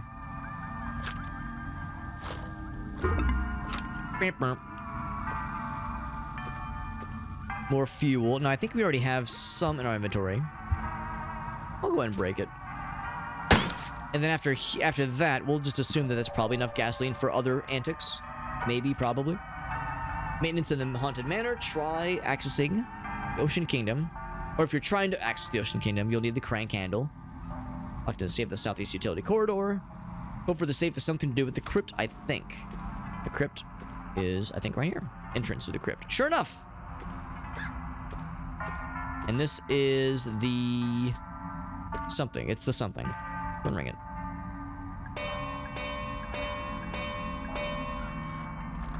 Did I do good? We did good. Since we worked so hard and had to use so much brain juice to get into this shit. Let's see what's up. It was Gateway. Gateway to the west. That's right, yeah. I think I was managing the Extra Life booth. And Todd came up because we were in a game at that point together. We were playing Pathfinder together. And I was like, oh man, I get to meet the man, the myth, the legend. Is that a spooky ghost? It's standing in front of a pile of blood, maybe? Be slain. Swift and sudden end. Did I pull it? Oh! I mean, they did warn us. Oh, we haven't saved in a minute, have we? Oh, that's unfortunate. They did warn us. They said, read these things carefully before you start yanking shit. Brutal. We had not saved in a minute. Although, to be fair, we hadn't really, like, done a lot. Like, we had done a number of things, but it didn't... We didn't... There were things that would take us very little time to get back up to speed on. I've been playing pretty slow, admittedly. I'm a pretty slow guy. They did warn you, yeah. Yeah, they did warn you. This is how we learn. This is how we learn. My curiosity. Like, I was like, what are they gonna do? Is it gonna be like a bad guy jumps out? I was like, what's it gonna be? I was like, they're not just gonna kill you, right? Right? Wishful thinking. That's okay. Like I said, this is how we learn. This is how we learn. So I'm gonna leave that fella right there because I don't think we need the grenades yet. Maybe later, but it's not a huge priority. Bonk. Can't get into here. Okay. One thing I am trying to keep an eye out for is at one point when we were in like the area with the barbed wire, or not the barbed wire, like the fence that was cut with the fence cutters, the wire cutters, I noticed at one point that our health had been dropped to critical, and it's like, I wonder what we did or what we touched that would have made my person sad. It's possible that maybe the spider guys got to me and I didn't realize it until after the fact. I think I had interacted with this before we went into those areas, but just in the off chance that this is one of those games where like certain things will only activate when you do certain interactions, I'll still check all the stuff we did earlier. So I'm wondering what got us earlier. Similar to earlier, by the way, I'm going to try to take out the spoilers, but probably not all of them. Just because trying to get past all of them without killing at least a few might be tricky. One. I can like bait them to the left. And with the jukes.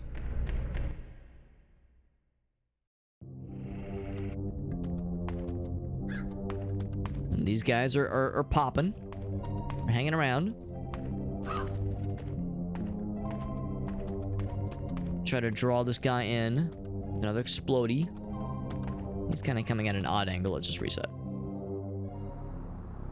If nothing else, yeah.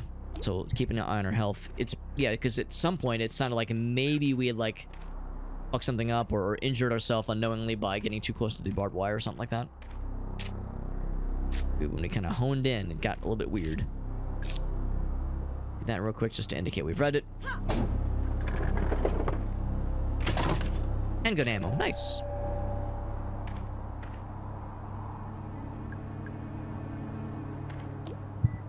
So it's possible that I might have gotten like tapped by something and just it didn't register the first time. Our crows in there, of course. A name like Crow Country, there's gonna be a couple crows hiding about.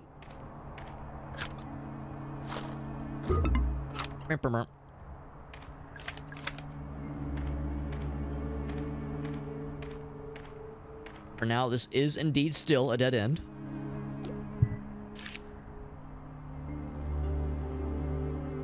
So it doesn't show us like a solved puzzle or anything necessarily.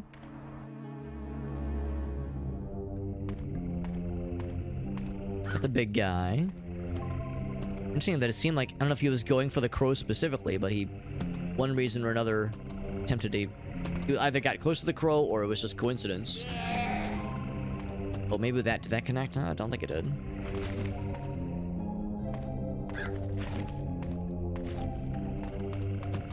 Like,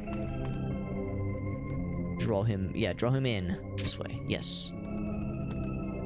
That should be good enough. There we go. Oh, did that damage us? No, we're good. Of course, they don't drop anything when you kill them. Just the satisfaction of a job well done. So that, of course, is still off limits. Really, the first thing to do to get caught up upon is to get the bronze key back.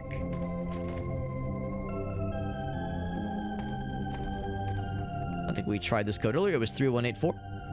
Bam, bam, bam, bam. Hi, lady.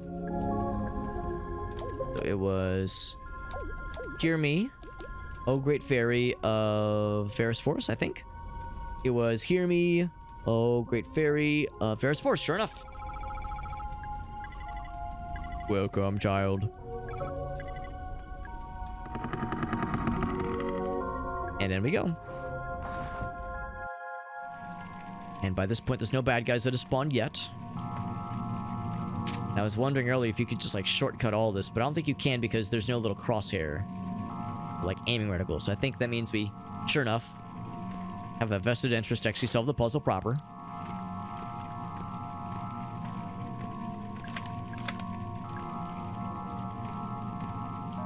And hiding back there, no. It's filthy. And just to play it safe, there were some resources in the next room. I'm gonna head to the next room first. In the off chance that clearing this room causes the zombies to spawn.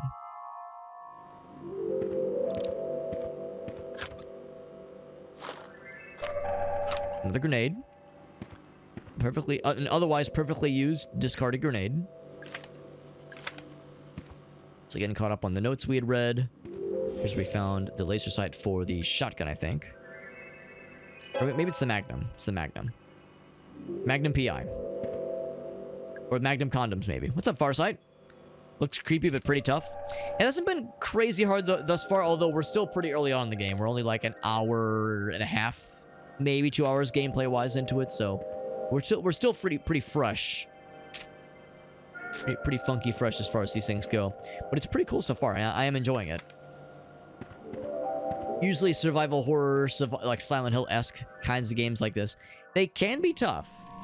Some of the puzzles can be tough, and sometimes they can be very demanding as far as requiring you to be very resourceful, which is to say being careful what kind of combat encounters you take on, when you use weapons.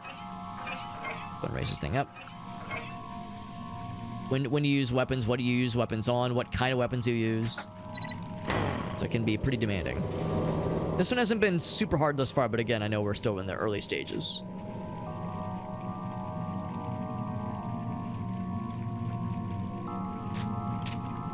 Get the... There we go. Right angle. Gives us the bronze key. Good. The reason I know all this is because we did this earlier, but I died like a dumbass before we could save again. So I'm going through this now. The room is all set. Then I think we determined that we're in pretty good shape from here on out. I will go ahead and take what you were selling. Oh, I didn't even see that thing. It's a good thing. I did not even see the bear trap. It's a wonder I didn't just like get slapped by myself, honestly. I think this leads to the boats. Yeah, this is the goose. The goose boats, and we still don't really have anything for this one just yet. Come back here later. It's not super hard, which is, I was gonna say, so far it's been pretty fair. So, and you know, not to toot my own horn too much, but Silent Hill 1, you know, we cut our teeth when it comes to survival horror games. We cut our teeth on Silent Hill 1 a few years ago. I would wager that game was hard. I think that game was hard, and the reason why I didn't get like a better ending, the reason why I got the worst ending, is because like for 90% of the game I was taking it very slow and being very methodical and checking everything that I found. Like I was making sure not to miss anything, except like the last, we'll say like 1/6 of the game, there are so many goddamn bad guys spawning constantly. It's miserable. And you, again, it's a survival horror game. You are not a combat specialist. You're just a fucking chump who has a couple melee weapons, a couple guns, but not a lot. And you're slow and you're awkward and it's stiff, and because you're just a regular guy. Again, you're not like a combat guy. So it is very, very hard. And like in that last part of the game, you're just getting constantly flooded by bad guys, and I'm just trying to sprint through those areas because it's like, I need to just leave. I gotta get the fuck out of here. And because I sprinted through those areas, I missed some key things, which locked me on the worst ending. So like, I've seen what this genre is capable of with difficulty, and this has been very fair so far. There's the shotgun laser. We knew we'd see it eventually. We saw it previously. I'm not gonna waste the resources trying to bring this thing up just yet. We need the crane mechanism on this guy. Hey, yoink this one back up. Meerkat says, I'm super hard, Alex. Tell me more. Missing the handle. Use the bronze key. Does not work. In Silent Hill 1, you kind of need, yeah, you have to know what to do, right? And I was going in extremely blind, for better or for worse, and I still enjoyed the game a lot. At some point, I do kind of want to go back and like give the game a proper shake once again. Shotgun ammo. Bum bum. Using game facts to find out how to get the proper endings, including the super secret endings, which I don't know exactly what they entail, but I know a general summary of what they entail. What's inside? Hey, what's up, Striker? This game is really good so far. Yeah, I'm really enjoying it. Meerkat asks, can we do an MS Paint challenge? If you've got the channel points for a baby, I can make your dreamiest of dreams come true, Meerkat. Yes, even those dreams. Those dreams can be made true if you have the channel points for it, big boy. That's it for this room for now. It says we've... Oh, never mind. It's an unsolved puzzle, right. Yeah, circle means unsolved puzzle. Yeah, it's something I want to go back for. If nothing else, I want to go back for Silent Hill 1's. At least, like... Maybe not the... I mean, getting all the endings would be cool, but I definitely want to get, like, the intended ending. Which is to say, not the worst one. Because I've heard that leads in pretty well into Silent Hill 2. For when I inevitably want to play Silent Hill 2. I don't think you have to get the best ending, or even, like, a good one for Silent Hill 1 to be able to enjoy 2. It's not required. But just, like, thematically is something to kind of, like, lead into it in a way that makes sense. It is a good idea. Also, speaking of good ideas, I'm gonna save, because I don't trust myself. I will fuck something up, I will shit my pants, and I will get scared and embarrass myself. So let's just go back to that save area real quick. So now that I'm like doing things and making some schmoves. The bronze key, we gotta look for more things to open. Oh, not this one. It was this way. Zoop. The 90s FMV aesthetic. Oh, this is not the right way. Is it? Doesn't feel like the right way. It is the right way to the save point. I think we did kill then the big guys that spawned in. 'Cause having to run past them every time would be annoying. I killed 2 of the spodlers, and I guess the spodlers did not respawn. Fine by me.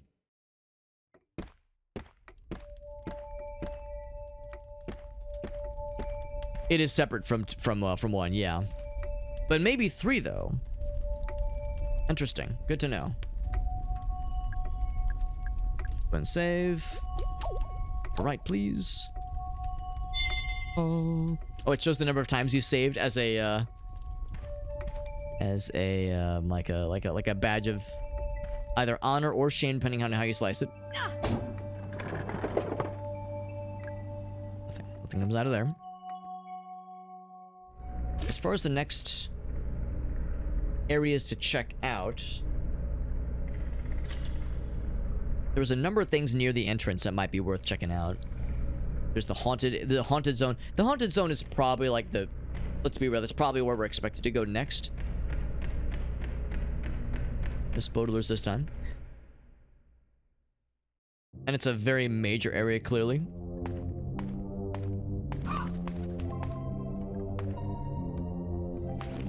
This one's blocked from the other side, I think, yeah. Or blocked from the other side, rather. Oh, I did the same thing again.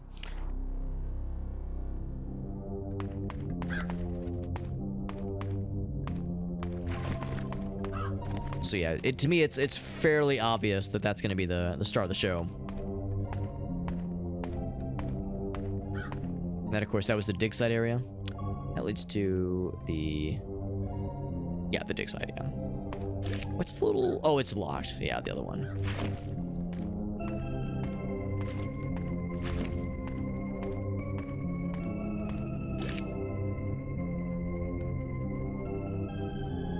Okay.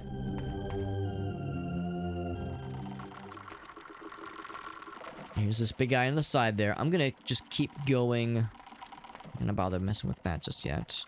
We could potentially take out the big spindly fella. We have lots of explosive canisters lying around, so we could potentially take his ass out. Use a bronze key here as well. It's unlocked, so if we want to get to the train station, we could. There's the gift shop. Just blocked. So we could check this out. Just kind of poke our heads in a little bit. We have some fuel, if we so desire. Speaking of things that are flammable, here's a portrait of a fireman person. Coleman the Mole. Let's see what this one says. It's a magazine.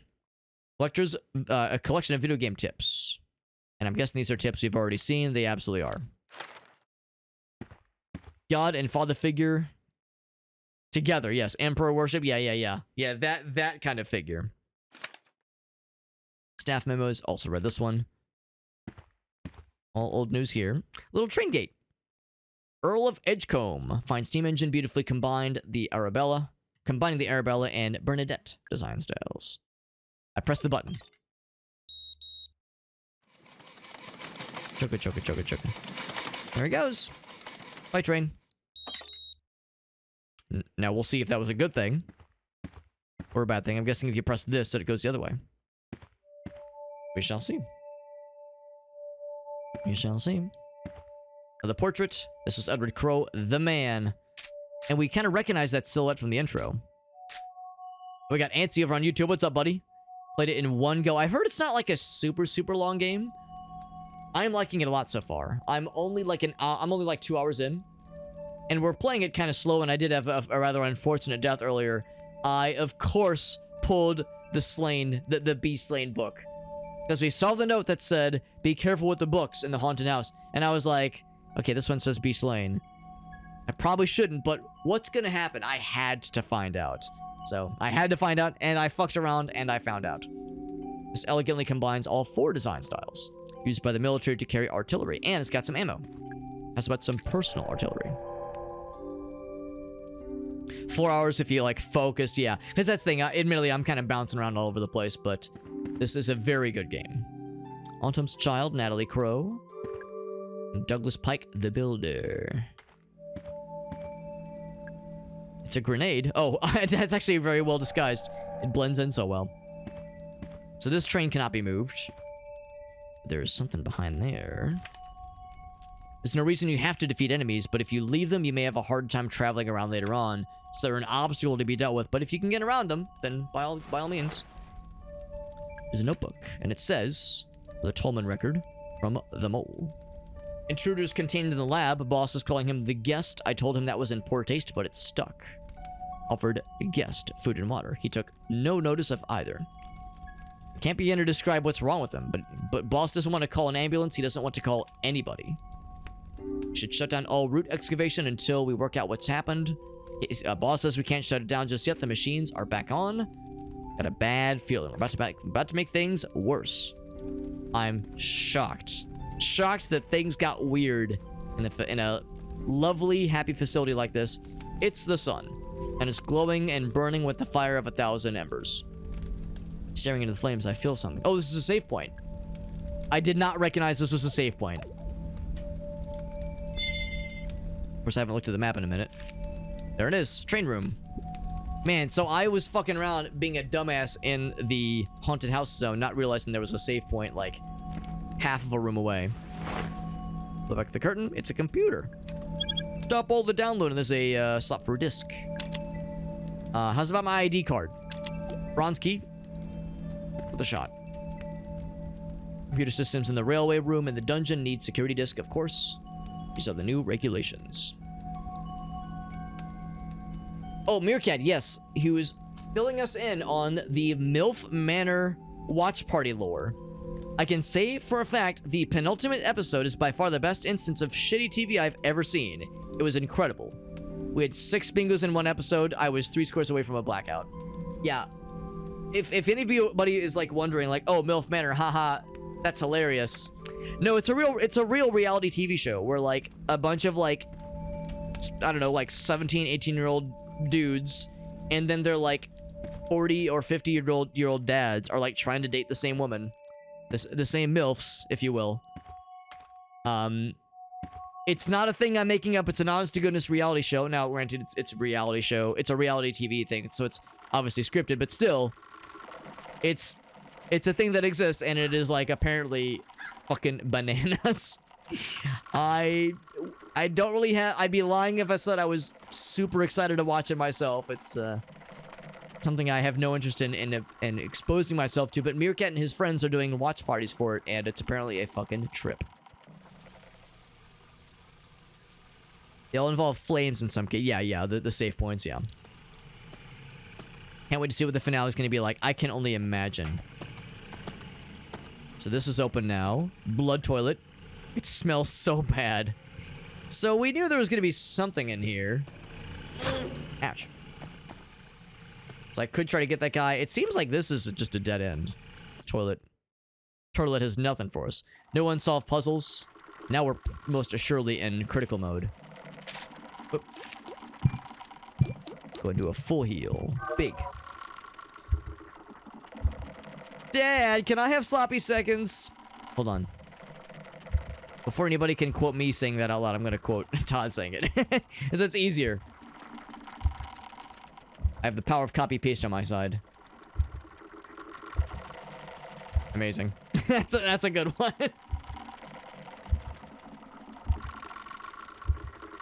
You think it's actually not scripted in some cases? I don't know. I'm pretty skeptical of any reality TV program that purports to be like real and unscripted, because like it never works out that way. But I could be wrong. Maybe this is maybe this is an exception to the rule. But I don't know. It seems like that's just never the case. This was the intro. I think it was after here was when we started to notice things that required the bronze key. Because there was this. This, of course, has no keyhole for it, and that leads back to the intro area. Actually, let's go check on our buddy that we sent back here for hiding. Is he still okay? Oh, this is a silver keyhole. Okay. Silver keyhole. The blood is still here, obviously.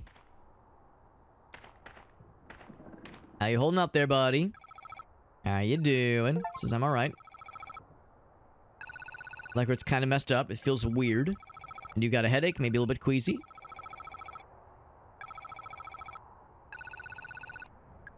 Is it time for the hospital?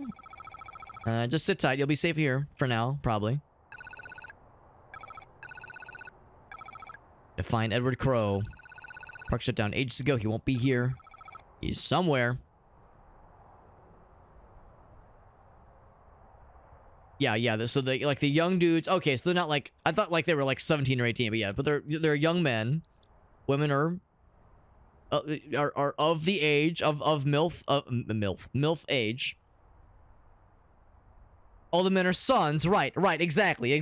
Like it's untold levels of cringe. Something I have to tell him. Untold levels of cringe and maybe even some horror sprinkled in. Oh, also, speaking of which, okay, missed this earlier. Yeah. It gets bad. Yeah, the only reason I know about the show is because I was watching an episode of Last Week Tonight, the John Oliver show. And yeah, I can't even remember what the episode was, but as a way of like inducing a distraction and or like fucked up morbid comic relief, he would show like 5 seconds of content from an episode of the show, and every time it was like deeply distressing. So it was a good distraction from whatever like real life existential dread was happening, or that he was reporting on in the show. So it, it was a nice like, well, this is fucked up, but it's strangely like I wouldn't exactly call it I wouldn't exactly call it like a positive distraction or comic relief in the usual positive sense, but it was something. Speaking of something, we'll just dodge this fool. The bronze key. And this animation takes its sweet time, so while it's opening, I'm gonna dodge this fool again. Meerkat says, I love the cringe. I cannot stand engaging intentionally with cringe content. I know there's a certain Reddit user that loves to peruse the R cringe category. I dipped my toes in there once for like 5 minutes, and I was like, I can't fucking handle it. It sets off all my bells, man. I can't fucking handle it. I'm too soft. I'm too sensitive. It's so wholesome. I mean, I'm sure holes are involved. It's traumatizing in all the ways possible. However bad you think it is, Meerkat says, I assure you, it's much worse. What's up, Zabatsu? Like, yeah, how bad we talking? Like, we talking like train wreck or car crash? Like, how bad? It's on an 11. The concept is at an 11, but the reality is more of like a 14. Yeah, I do not doubt any of that. I believe every iota of it.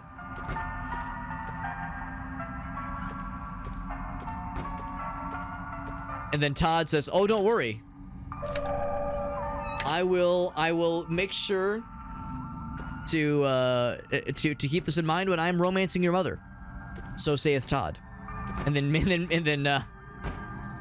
oh, we got our buddy Anthony. Then Anthony says, "Wait, but Alex, I'm cringe. Don't forget that I'm cringe." Anthony's is an IRL friend of mine, and he can attest for the fact that, all of us in our friend group have either been cringe at some point in our lives, or maybe are currently being cringe, or some combination therein. But yeah, the reality TV stuff that Meerkat is describing is on a whole nother level. We've already had this conversation with Julie. We have no idea who this is, but Mara and Julie seem like they're already familiar with each other, maybe? It's kind of vague. Or maybe I'm doing something out of sequence. It's hard to say, but regardless, we've either it's just a very odd and like strange conversation,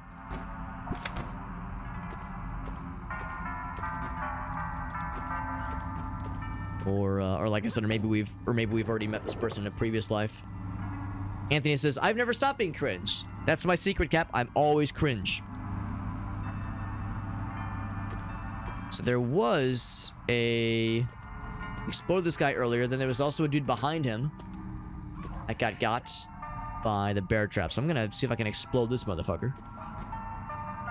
So I think I'd rather take him out than have to navigate around him.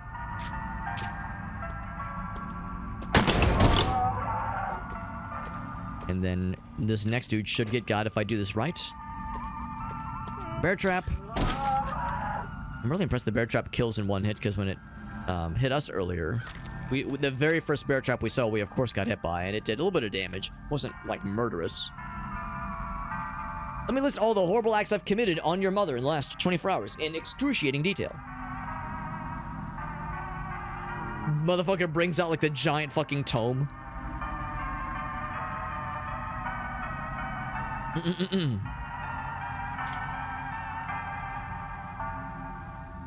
Meerkat says, the words that come out of people's mouths are beyond what mortal man could conceive. Which is to say, like, you mean like to preconceive as opposed to thinking on the fly. Because that's the thing, no matter how you slice it, is it better or worse for it to be off the cuff or for it to be scripted? Because if it's scripted, that means a group full of writers presumably came up with it and said, yeah, write that in, that's good. Or it means somebody in the throes of passion for their chosen MILF said or did something that was so fucking outrageous. It's hard to say. And also that would presume that, like, you would have to, like, find actors that are willing to do or say these awful things. But on the other hand of that equation, you have people that are definitely willing to do depraved things for these, you know, the chance of being on camera, for the chance of getting attention. So I don't know. I'm really split. I'm really split on it. Moonspine says, it is bedtime. I don't blame you. It is getting pretty late, but thank you, Moonspine, for hanging out with us and for offering some well needed knowledge with you know, especially with like the mechanics, because mechanics of games like this it'd be hard to kind of make the sense of at first. It's kind of getting our sea legs here.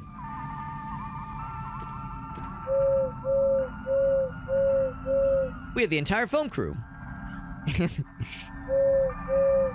Kiss you goodnight after a mouth hug. Mouth hug, that's a phrase we haven't heard in a while.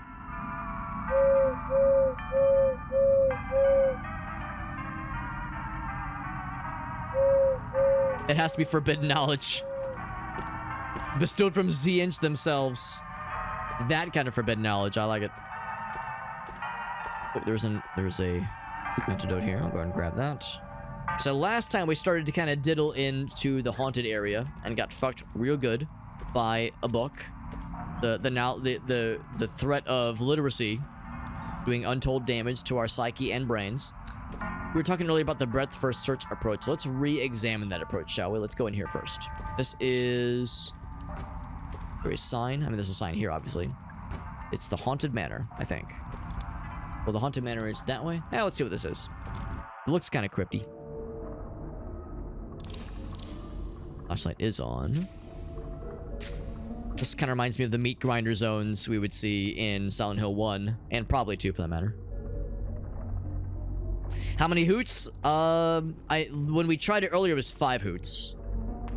Before I died. I wonder if it changes with every playthrough or with every attempt. It's a sign.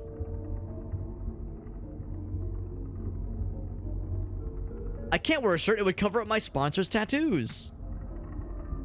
You had a brother-in-law that was on Brother versus Brother. What's up, Shock Value? It was such bullshit. That's exactly it. Like every time you hear about like the behind the scenes video of these kinds of shows, it's always overly scripted. So that's why my cynical ass just does not believe that there exists such a thing as unscripted reality TV. But I mean, maybe I'm wrong. Maybe there are trailblazers of the genre doing some hot new things. So we'll see. We'll see. I'd love to be wrong. He said, but that guy's an asshole. So I'm glad they had a bad time. What step of this are we? We're in the, if you've played this game, we're in the haunted house area right now. And we've gotten like, we've found 2 save rooms. We haven't had any boss battles yet. Mermaid was imprisoned for crimes against nature, 1837. There's a button. I press the button without even considering the repercussions. It's locked. Of course it is. This is the haunted prison. We're talking NPCs. Make sure you've seen all their dialogue before moving on. You see a speech bubble above their head. Try talking to them again. You might be surprised what you could learn. Come with this one. So the mermaid was imprisoned for crimes against humanity. The serpent... Actually, no. I'm going to write these down because these could be important. Oh, shit. I forgot to... Actually, hold on. Can I... I did not... I didn't mean to undo that shit. So there were certain codes I might need to go back for at some point. Because I wrote some of them down, but I thought I had saved it, but I think I accidentally undid it. So I'm going to make a little note here. I think the first one we saw, the one that was written in blood. What are these? I think it was 2160. We already used the other code on the lady of the tree. So I'm going to make a note here. Deceptive serpent. Imprisoned. Crimes against nature. 100 BC. Yeah, I could see this being relevant in some way. Or not relevant, but important.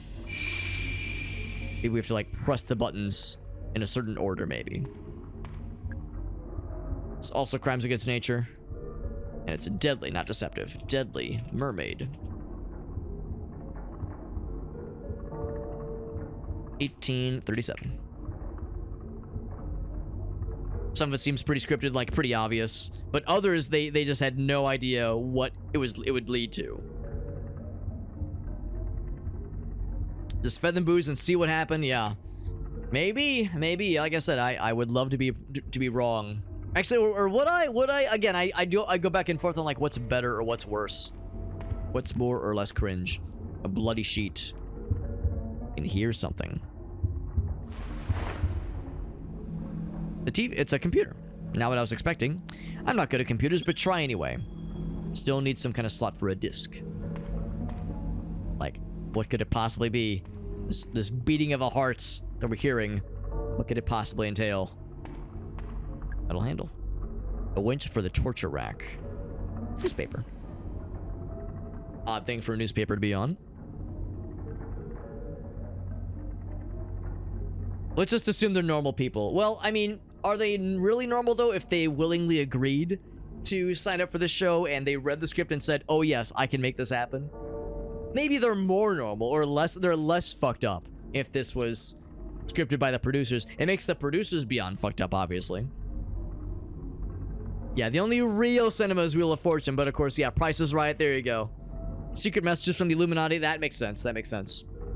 Does that mean the Illuminati is the one that wants your pets to be spayed and neutered? Spayed or neutered? South American gold mine. Activities of a recently revived Brazilian gold mine.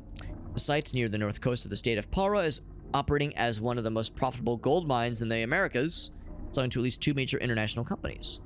Why are we reporting this in the Atlanta Globe? The surface of the gold mine is in question is owned by local landowner and businessman Edward Crowe. Did not see that coming. We actually kind of did, but that's okay. They know him as the eponymous owner of the Crow Country theme park. Some effort to cover up Mr. Crow's connection to this profitable gold mine. Eyebrows are being raised at this revelation. At least we're finally discovering the source of his vast wealth. I mean, we kind of saw it coming, but still vindicating for sure. Make a note for this one. Violent Cyclops. Crimes against nature. 700 BCE.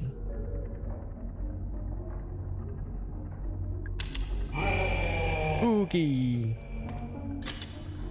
Also closed.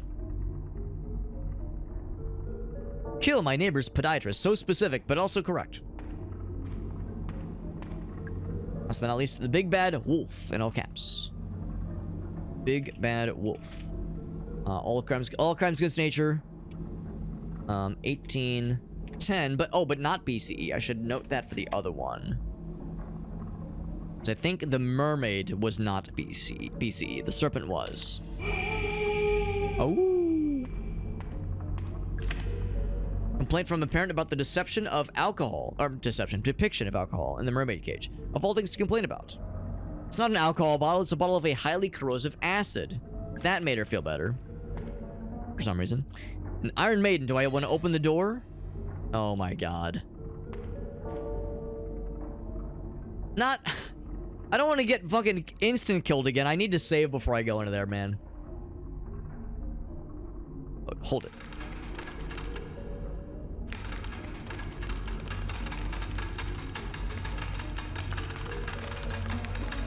And there's nothing in there right now.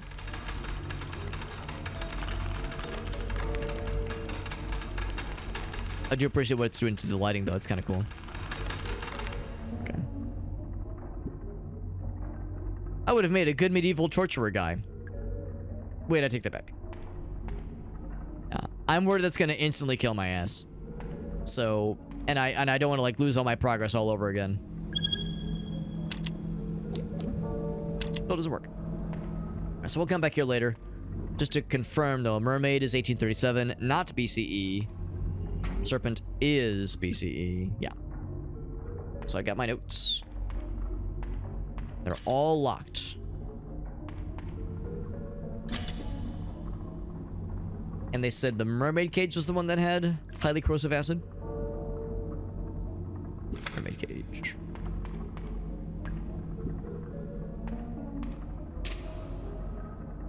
Is it actual acid? If it was something we could shoot, it would have like the little reticle over it, I think. Like it would have like a collision. So I shouldn't shoot it. It's probably a thing we can pick up though.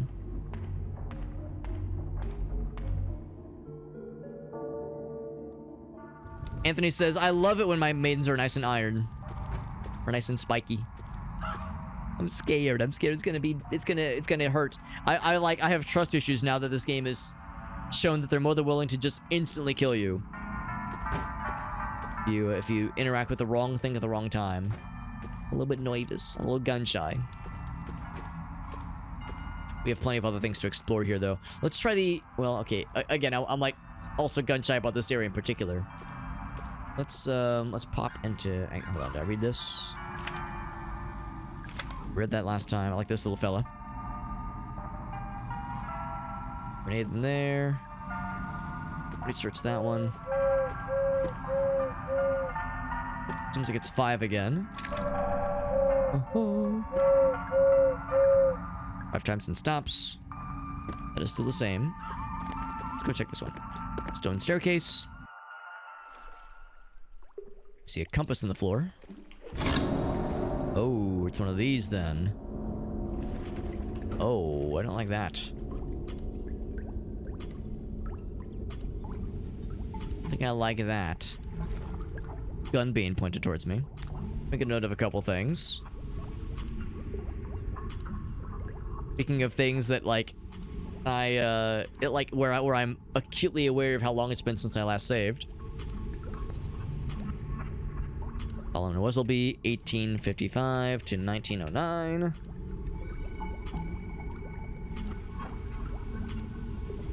Okay. I'm scared.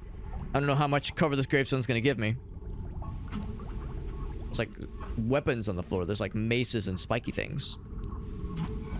Up for this one as well. Still.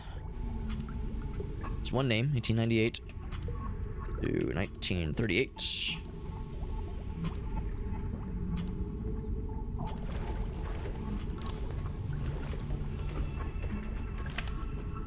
If any of the kids have trouble disabling the trap, you can offer this advice. When reading the gravestones, focus on the names. The birth dates and death dates aren't of any use to you for now. Look at the floor in the center of the room. For now, but still make note. Still make note of them. So just to be clear, there's what is presumed to be a loaded fucking shotgun. Oh, no, it's a hand holding it. Never mind. I was gonna say it's like a loaded gun being pointed towards children.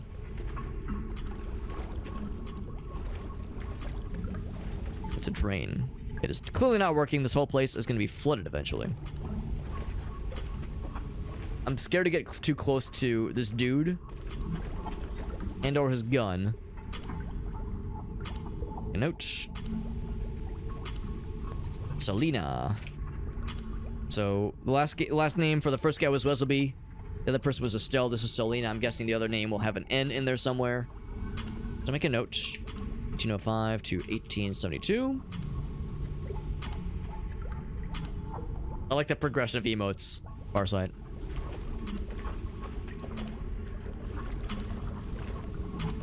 And this guy pointing his gun at me. NBD. Yeah. Never a bad time to loot the trash for a banana peel. Delicious. Engraved plaque. Ophelia tragically drowned.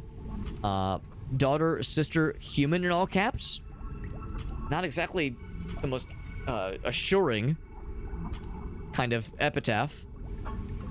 Never had to use the dates. Essentially how they were like, maybe it'll be useful. Maybe they're just wanting us to be responsible and keep notes for things. Just trying to encourage us for future shenanigans. Gasoline. Will it be our shotgun? It might be. We do have ammo for a shotgun. If it's in our future, maybe. So sure enough, Norbert.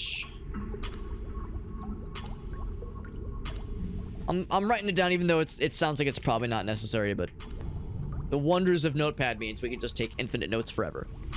The brand new earth-shattering piece of software called Notepad.exe. Brand new by Microsoft. I know, really some next-gen technology. Maybe it'll catch on one of these days. Alright, so we need you to face west. And if I face it the wrong way, Shotgun Man's gonna fucking blow our heads off, I guess.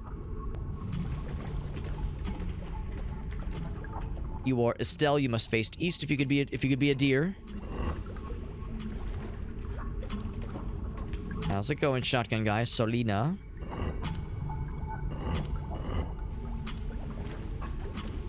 And you need to focus north if you could be so kind. Okay. So let's I mean, it's a little bit nerve-wracking just approaching this guy boldly. How's it going? It's pointing a shot. Yes, a hand. A presumed human hand. Is it going to shoot? I better not touch it. If there's like a button I'm supposed to press, or like a try the thing. It was open when I first came into this room. Disable the trap. I am human. How do you do, fellow humans? Yeah, that kind of energy. Of course, this says sealed behind us.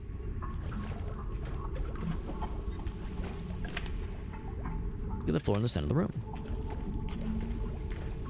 Now the compass itself.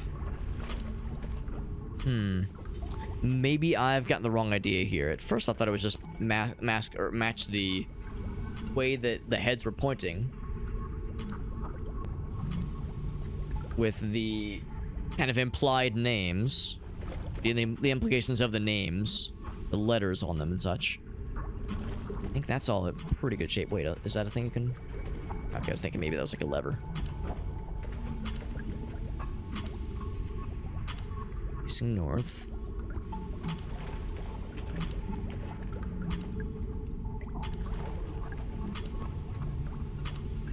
He's facing south. That all should be good. Let me just kind of try turning things because the compass... I wasn't really paying attention to the compass as we were doing things. Also, the clock is spinning.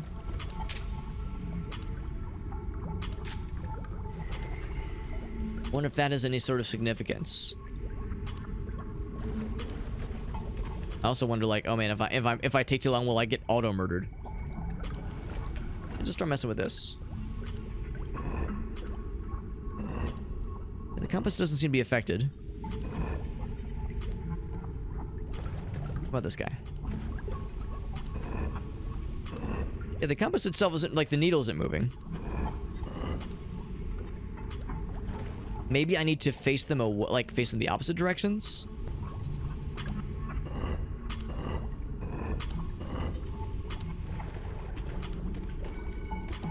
Check the notes one more time. Birthdays and death dates aren't of any use. Look at the floor in the center of the room.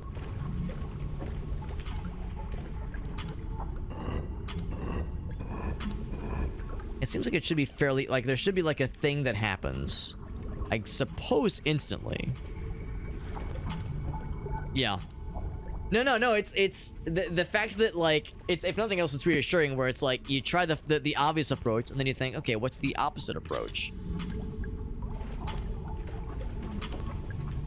Going to shoot? I better not touch it. It's just so ominous how it follows you like that. But there's 2 names. You're right, some of them do have 2 names. Solomon Wesselby. Oh, SW. That's... You freaking nailed it, Todd. That's exactly it. SW. Because that's usually how it goes for cases like this. There's 4 of them and 4 cardinal directions. Clearly, it's got to be the cardinal directions. There wouldn't be a southwest or a south by southwest. That's exactly it, Todd. You fucking nailed that shit. Yeah, you fucking nailed that shit, man. Todd, I don't pay you enough to be my friend. Todd's like, but you don't pay me enough, Alex. You don't pay me at all, Alex. Exactly. I'm giving you a 10% raise, which is still 0. Northeast.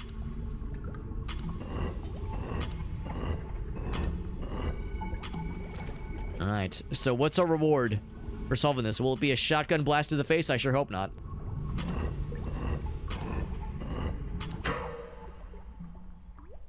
It'd be nice. I don't think it's gonna shoot me. Maybe I can use it. It's stuck. It broke. It was a plastic decoration the whole time. That's actually a pretty good goof. I was very nervous the whole time. Oh, that was unexpected. I mean, I would love a shotgun right about now. I guess I will use grenades instead. My first time getting to fuck with grenades.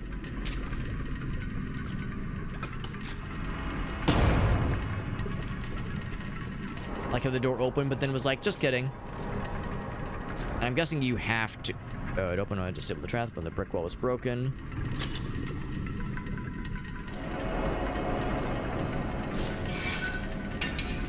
There we go. I think I broke it.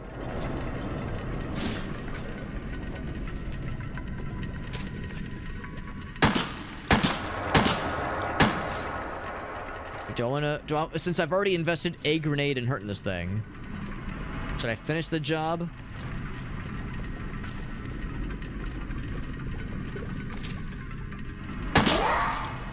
One more pop is all it took. You drop anything cool? Bad guys don't drop things in this game. It's not that kind of game, Alex. Oh, fuck, wrong button. Oh, shit. Try to reload. A to reload. There we go. Yeah, in fact, yeah, it's the opposite direction. Money flows to you, Alex, instead of the other way around. What the hell? I like how they pulled the 2 on you, or they pulled the bamboozle on you by being like, all right, the path is clear. You would inevitably go towards the exit. Then, just kidding, a little friend spawns, but you of course can get around him. You don't have to fight him if you don't want to. It says fragile. What's been going on? I set up the address used to send me the ore. If you label the contents as samples of geological interest, quote unquote, we can pass it off as an academic research thing. I'll collect the shipments once a week, take them back up to the mine. Have to become the luckiest gold miner since 1848. There's gold in them dar hills. Shotgun is in the submarine. Ooh, I'm making a note for this. This is important. Well, maybe it's important. It smells like it would be important. Shark? Not shart. I literally typed shart like a dumbass. Not trying to be funny. I'm just a big stupid idiot. That was the first thing that jumped to mind, apparently. So 4 sharks and a dolphin walk into a bar. At least I think that's the quickest way. I was never good at math. Shark, dolphin math. So all the hints from earlier. This is probably all the employee notes from earlier, staff memos and such.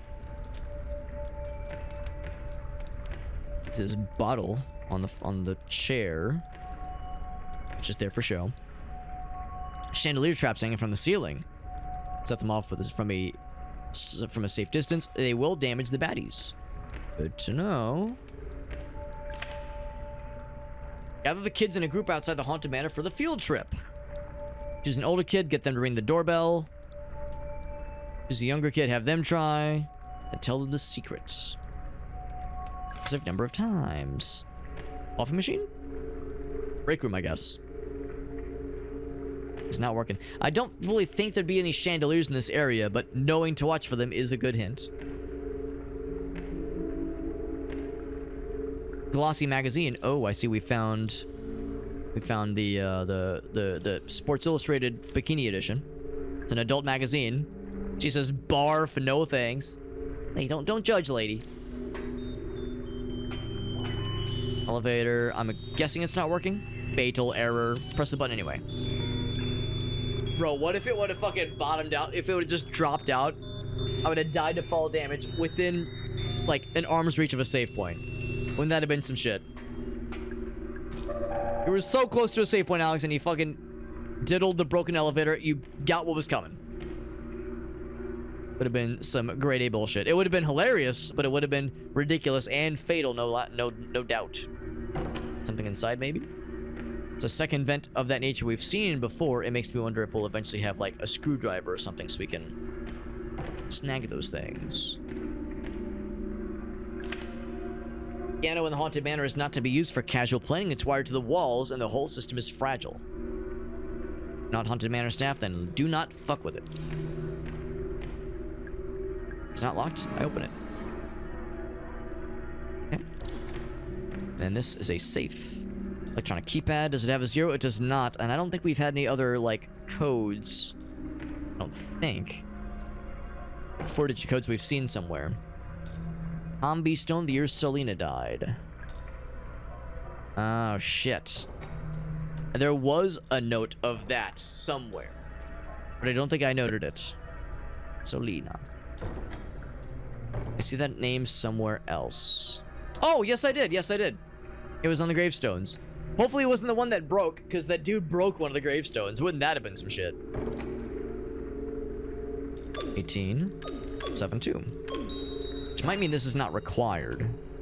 Oh, the crank handle. That is important. Yeah. Yeah, there we go. Yeah. Anthony's like, now wait a second. This does ring a bell. So we didn't need all the names. We definitely used one of them. I was worried it was going back even further than that, like just the various historical documents we found that make mention of, like, various things happening in the 1800s or like early 1900s. Ooh, something's budging. The lever. Well, let's not fuck with it just yet. I should probably save before I do anything rash. Oh, I'm maxed out on antidote. Of all things.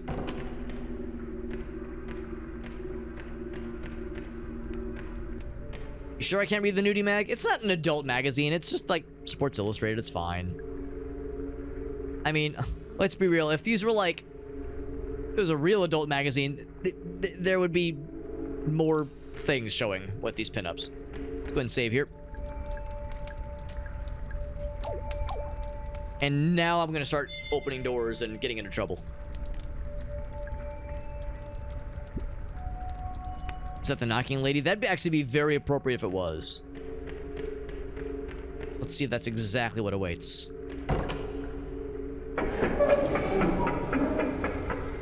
I appreciate the fact that she's just stood here.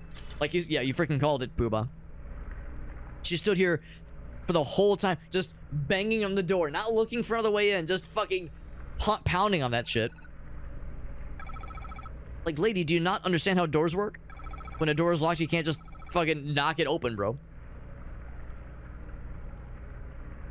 Booba, he's just got the big brain, man. Got the big brain plays. It's a tombstone puzzle, a shotgun, a ticking clock. It was weird. By the way, whom the fuck are you? There's work to be done. Team seems to know plenty that we don't. I promise it's not mine. This is probably the best spot. I'll see something for sure. Looking for Edward? Jump me with something? Sure. Off these tables and lay out some documents.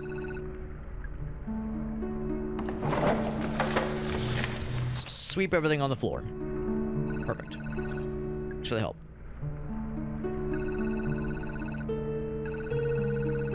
Take a look in the cell. Did you go in?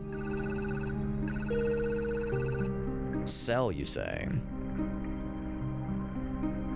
Puzzles are your jam or your bane. Yeah, and this game has done a pretty good job of giving us a number of like puzzles, but also with like little nudges to kind of gently push us in the right direction. It's the incident. Oh, yes, we heard about this previously. Luke and Patricia Marshall took their daughter Elaine to a theme park for her 15th birthday. Theme park has been popular with locals, but never drew in big crowds like the large competitors. Marshall family were walking through the haunted Hilltop section when Elaine became separated from her parents. Half an hour later, she reappeared, visibly upset, and a patch of blood marked the front of her t-shirt. She'd wandered into a restricted section of the park and encountered something or someone very dangerous. Central Radio got a direct quote from Elaine herself speaking from her ward at Westview Hospital. There was a man in a cage. That explains the mention of the cell. There's Elaine. Seems pretty legit. It's a medical report. This happened in the early 70s. A wound across the stomach and chest not healing due to bacterial infection. Attempts to identify the nature of the bacteria is still ongoing. Attacked by a wild animal, we presume. Unsubstantiated claim by the patient that she was attacked by a person. Going to treat the bacterial infection. No improvement shown. Ongoing headaches and queasiness. For the treatment, pending legal agreement between Marshall and family. Third-party financier.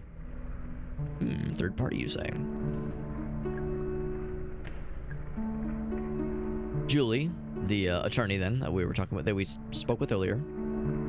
Business card. Also, just so we're clear, so our name is Forrest. There was a mention earlier when we spoke with the guy, the dude that had his leg wounded, and we were like, oh hey, the thing that hit you, we've been affected by it too, and here's how you feel. Or here's how you're probably feeling right now. So we're not like, it's not like this is us from when we were younger or something like that, obviously. Especially because this happened in the 70s. And we... Actually, no, I mean, well, we would have been alive. We would have been 13 or 12. Oh, no, it was 73, so we would have been 8 years old. Or 7. 7 years old. Anyway, so we need to... Alright, so that's not it. But still, there was the mention of the elevator, fatal error. Oh, but he's going to be arriving here eventually. That's what they're thinking. It's almost my birthday. Nah, you're not old. You have all this wisdom. You have all this gained wisdom shock value. It is something to be admired.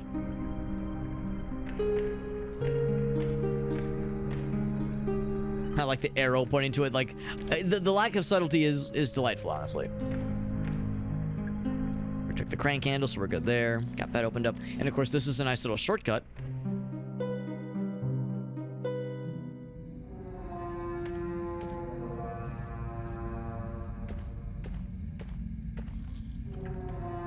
Oh, but now more demon fellows have spawned. Oh, joy. The enemies is always a nice touch. Let's take a look in the cell then. What could possibly be awaiting? Here's Julie.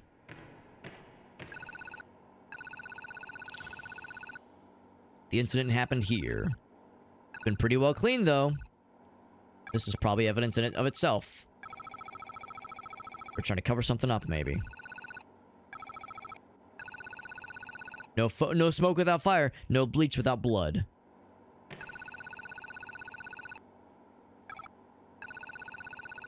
Looking for Edward. That's right. Do you know where he is? Trying to get into his office. Go to the haunted manor. We know about the doorbell thing. Gotta pass through the back wall. And some ammo. We used a decent bit of it earlier, so might as well resupply ourselves. Ooh, look at that. Differently colored panel on the floor. Maybe it's nothing.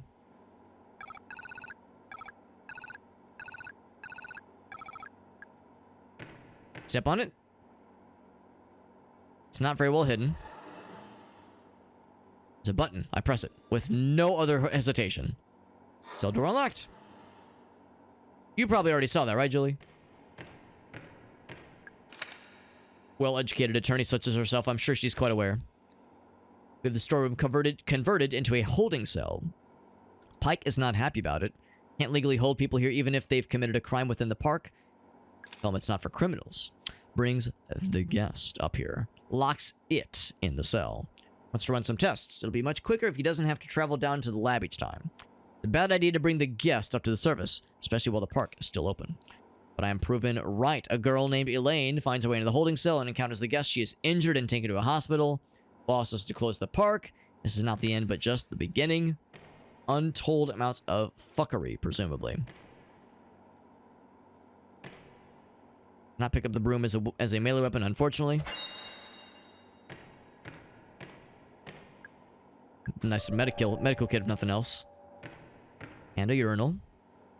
But no other, like, toilet or anything, so Elaine, I mean, presumed an AFAB girl, that urinal's gonna be really awkward for everybody involved. Not the best accommodation. Still smells strongly of bleach.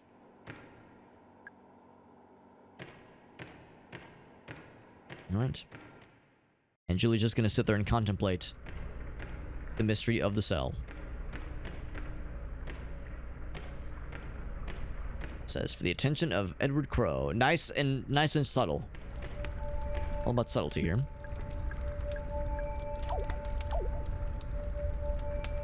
Got the save. Good. And then, what was this exactly? I can't remember what was in here. Oh, I've not been in here yet. That's what it was. So some ore processing. Conveyor belts. Some ammo up here. And turn into gold bars. So it's a whole gold printing conversion operation. Yeah, notice, sir. Yeah. Being served in this, like, most elaborate of ways possible. Bucks in a funnel at the top.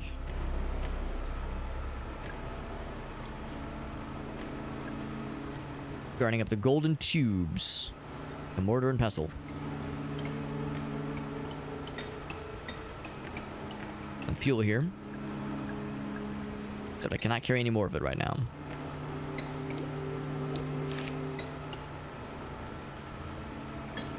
We are... Wait, where are we right now? I guess we're technically off the map because we don't actually have a map for this particular zone, but we're somewhere in the bottom right, I suppose. But actually, I had the wrong idea. It wasn't that we were extracting ore from the... Or we weren't extracting gold from the ore. We're actually putting the gold into the ore.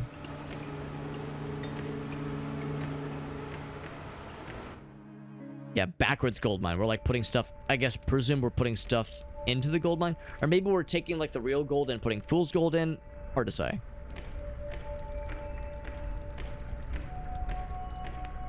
Anything else that I had missed? We go back. We know that elevator is a bust. Cell is a dead end. And save ourselves some trouble by going out this way. There's a big scary fella lurking around out here. There he is. Big arms. Wonder if he can reach real good. There's another one. I'm a big fan of being cornered like this. Let's go into here so we can just kind of reset the zone. You determine this one's a dead end for now, but there's more monsters in here. Of course there are.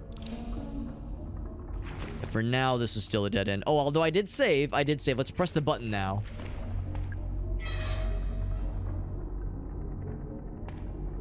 Push the button.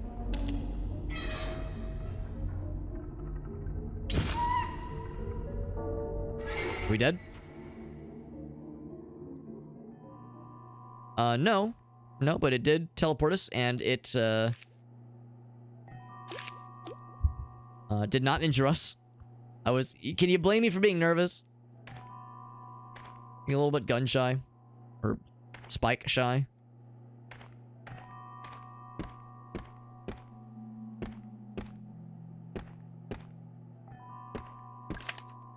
Power switch for the 4 periphery elevators is in the office. other side of the park. That means you're in the wrong place. Well, good. Watch out for gas traps lying on the ground. You can smash them from a safe distance. Gas traps, you say? Magnum ammo. Cool. Don't budge. I'm assuming I'll know the gas when I see it. Of course, I have no idea where we are right now. Definitely off the map. Okay. You see this little like kind of outline of where a window would or what previously was, would be or previously had been. Okay, let's go back then. Going nice and comfortably inside the structure. Make sure the spikes don't reach me.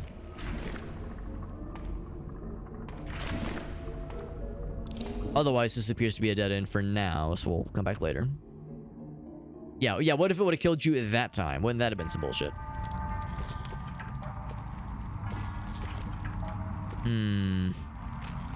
That is a pain in the booty. Trying to get around his ass. I can kill one of them for sure. If I could kill both of them, that'd be extremely cool. Cool and based and handsome. Oh, fucking hell. This is a much larger space. I can get around him now. Do the ring-a-ding-ding. There we go. I'm gonna be very careful about reading books this time. Or like reading the titles of books and yanking them. Pulling of the pin. Nope. Not fucking with that shit. I learned my lesson. Nice spooky lady in the picture there. Not a window, or it's not a. It's not a window. It's just a picture. Like the Dracula fella just chilling there. Tall wooden crates can be broken, but at the cost of a single bullet. There's not a guarantee you'll find something good in there. Not totally surprised. Deadliest poisonous. Ooh, don't want that one. No, thank you. Don't come to my house unless you want someone to suck your dick. I mean blood. I meant blood. Do I want to look closer? Let's hold off. Oh.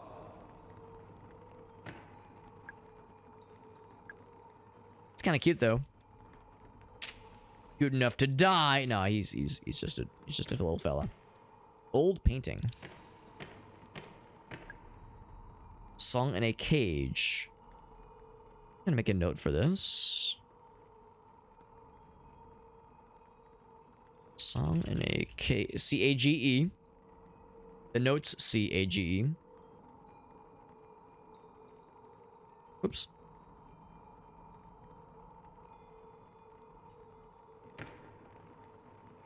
I guess ribcage is the joke here. And there's really nothing I can, like, discern visually, but yeah, I just wrote the notes down. C-A-G-E.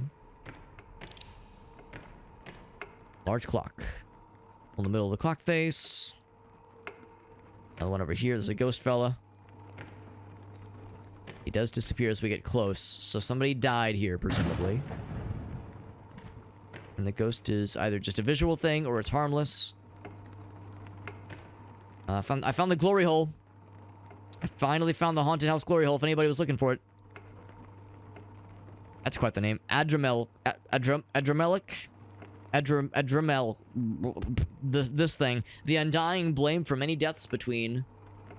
I'll write that down too. Adramelic.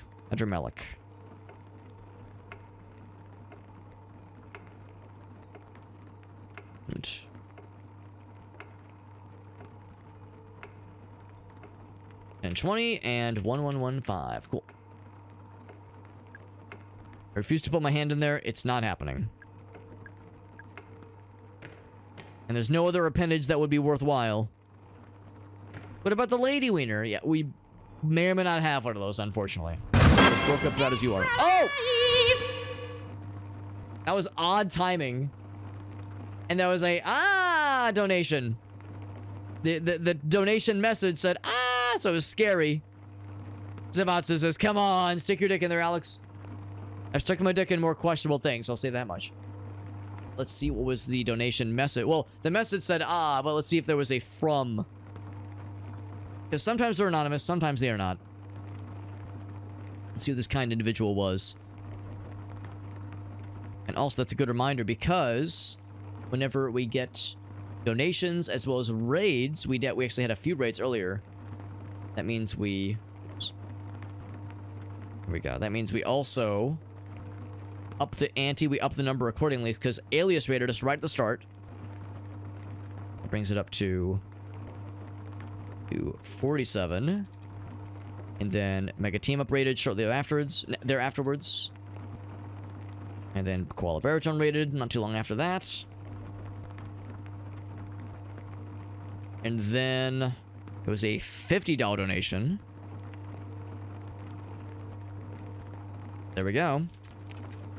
And then because we're well above the 100 amount, in fact, you can't see it right now, but if I switch to this screen, you can see we are well above the 100 amount for me to make a donation myself. So I'm going to go and do that right now. $5 for every 100 points. That is a $15 donation.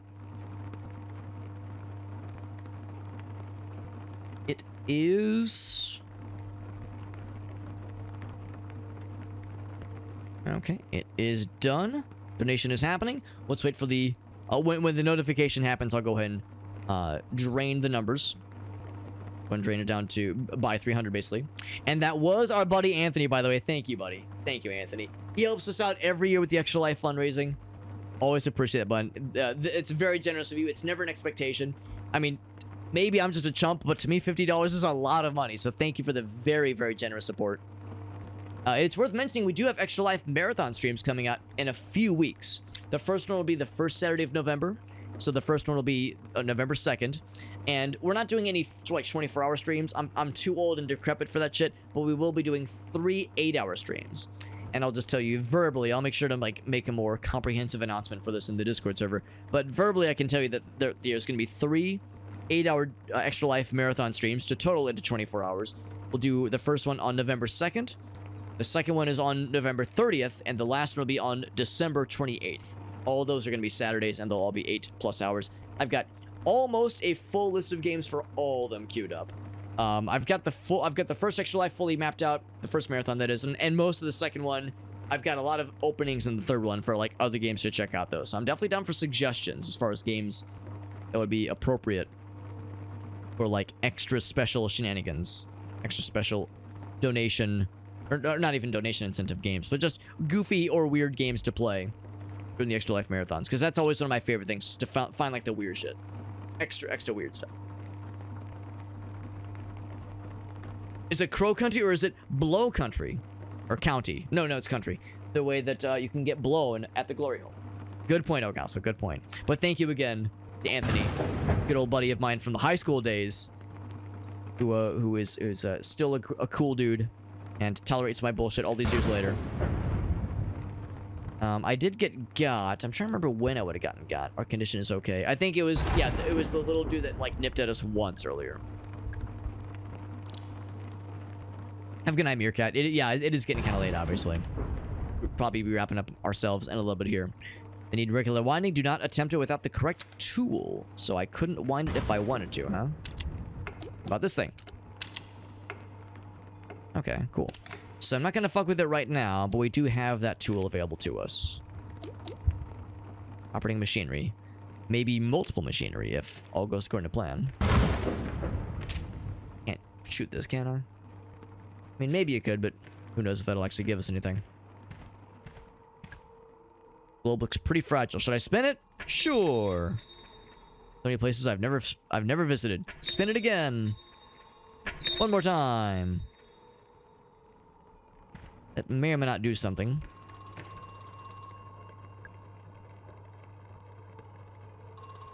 Phone ringing. Melody of the Dead. Allegretto vivace. Ah, I'll make a note for that too.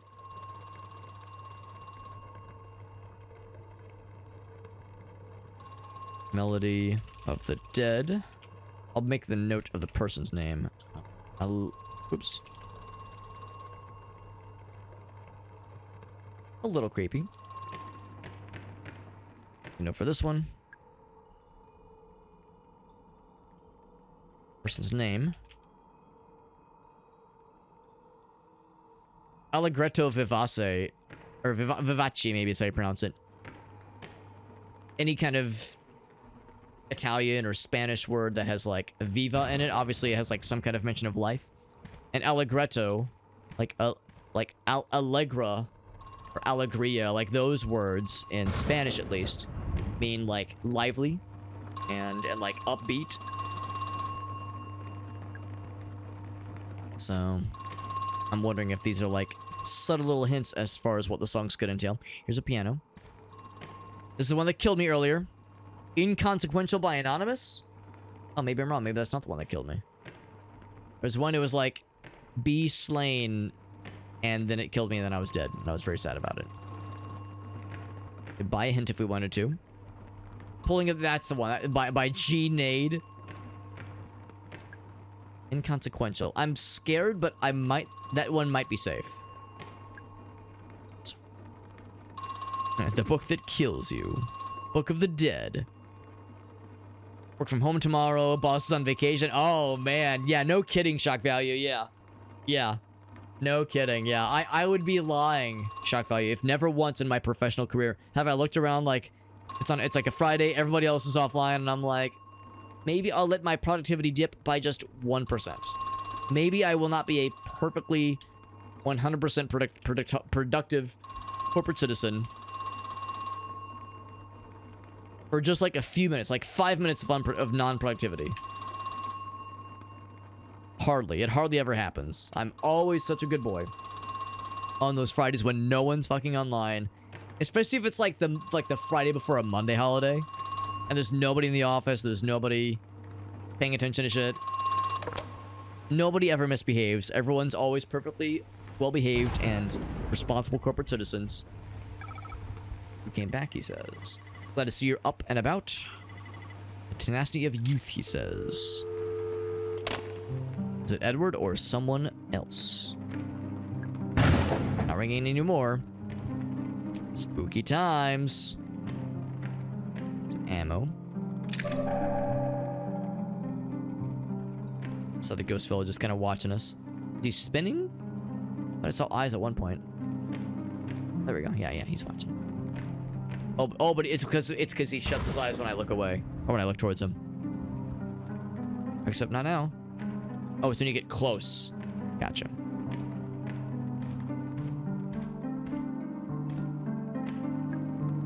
I'm curious about this one. Let's take this one. It's not moving. Nothing happened. It was inconsequential. I'm done looking at these books.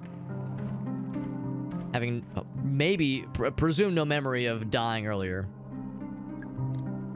So, let's try Song in a Cage.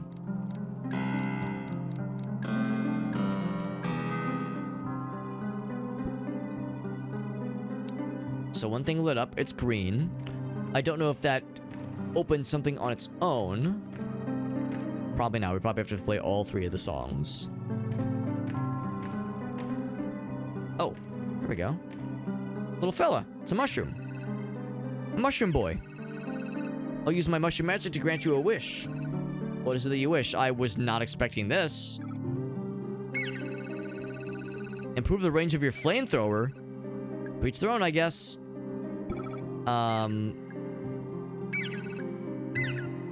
Is that the only wish?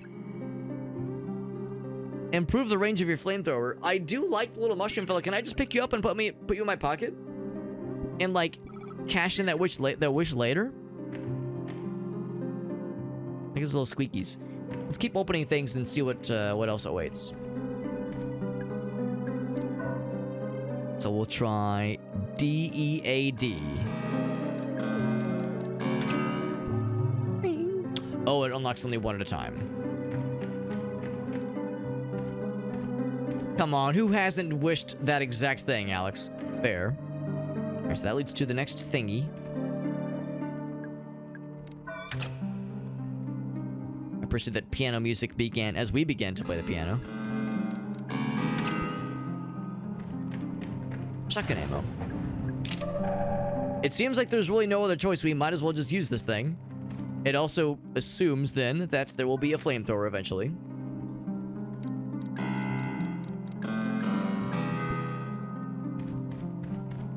I was thinking maybe, oh, if I come back and talk to him again, it'll be a different wish. Squeak! I like his little squeakies.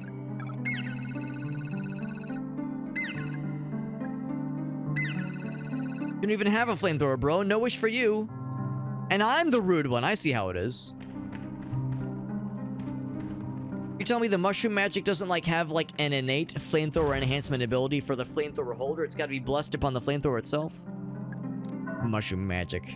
Overrated if you ask me. Yeah. No other exits from here, I don't think. I think this is going to lead to the office, right? They were saying how like this is going to... The way to the office is through the haunted house. And fed through. How many flamethrowers can you enhance? Hopefully an infinite number of them. That'd be pretty cool. Oh, we got a fella. This is a pretty narrow area, so I might just have to fuck with his ass. He said, what?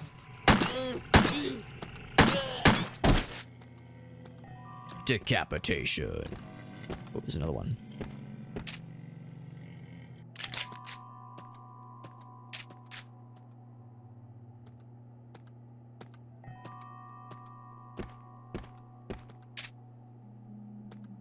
Such a narrow area.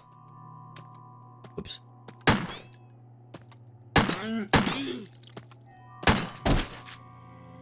Old 3-tap, not too bad.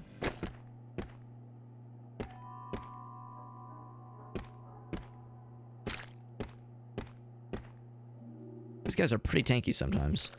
But it's better if, like, I realize now, like, as I line up those shots and start firing, recoil happens, so you kind of have to adjust the shots accordingly. So if you want successive headshots, you have to be extremely observant. And on the ball. Blood.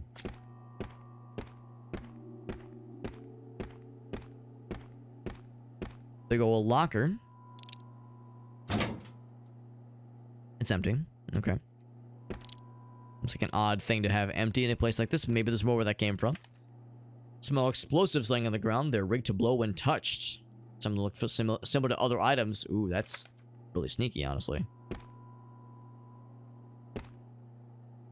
Like, really sneaky.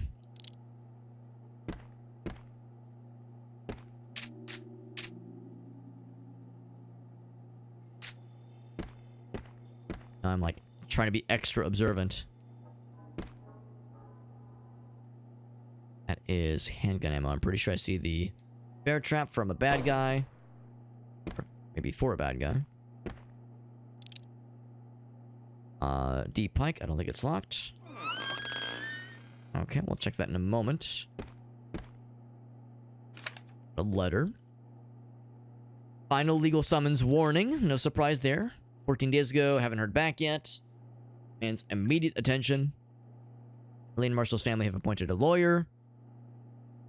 Case against who's being prepared. Gotta fucking get ready, bro.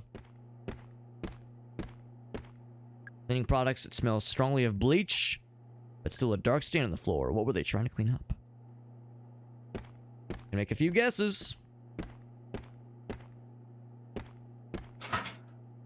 This locker's stuck. We kick it open and we get nothing. Piece of paper. Some kind of diagram. We need the crank, we need gasoline. Yes, that makes perfect sense. We have all that we need to do something. Like, I mean, I don't know what that's going to bring up. We have all that's necessary to bring up whatever's being held there. Also empty. And we have seen this. So this shortcut is open now, which is very nice. This was the Iron Maiden room.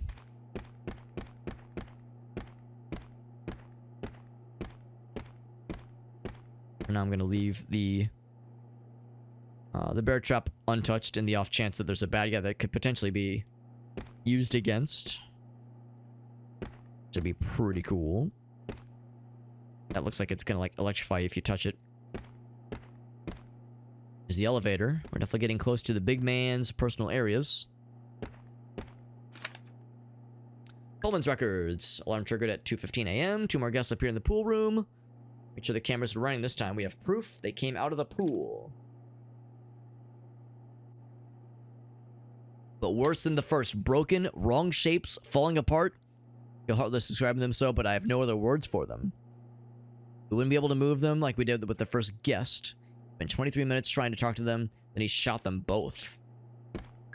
Unsurprisingly, things got weird and fucked up. Things empty so far. Either dusty or there's something else going on over there. At least things are empty, god dang. Finally found a map of the eastern areas.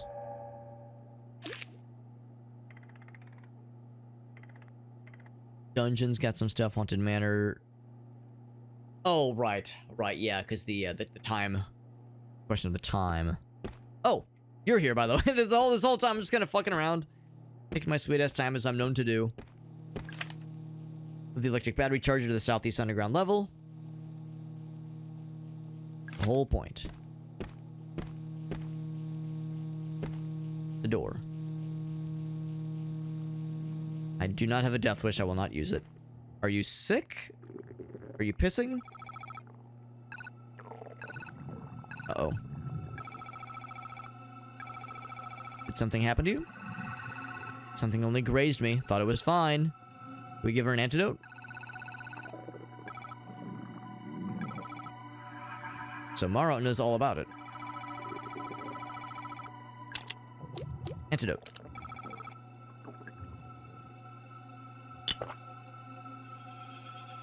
All better? What if there was a fourth option and the fourth option was a grenade? Here, take this, and she just fucking dies. Natalie Crow. Oh! Are you the wife or like maybe a daughter? Yeah, that's the daughter. What do you want with him? You filed him. Oh, that's right. She was the one that filed the missing report. That's right. That's right. But you're so what? Say it. Say it. She meant young. What about Detective Harrison? He had car problems. Huh. That's a little bit suspicious. He's not in there right now. Haven't heard a sound from out here. How do you get in? That's going to be difficult. Don't need the key. Big fancy gold one, of course. And a turn off the electrified door handle, which will absolutely blow your tits off if you're not careful. And this door was not electrified last time I was here. I recently had it installed, trying to prevent people from getting in that shit. What's hiding in there? She does not say. Still not feeling great.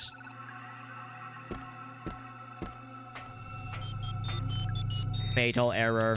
Beep boop. Beep boop. Fuck you. It must be broken. Yeah, no dice. I did check all these, right? Button behind a panel in the back of the wooden crow house. Oh, I probably did not notice that then. Big animatronic crow friend. Good to know, good to know. I probably did not notice that.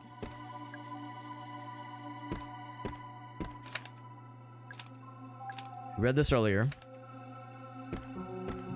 And I guess, like... She said she's been down here... Oh, here we go. She said she's been down here for hours. So that means, of course, she would have tangoed with those two bad guys we fought earlier. But also, like... Surprised that they left her alone. For as long as they did. One of them grazed her and she got sick, but then they didn't follow up, obviously.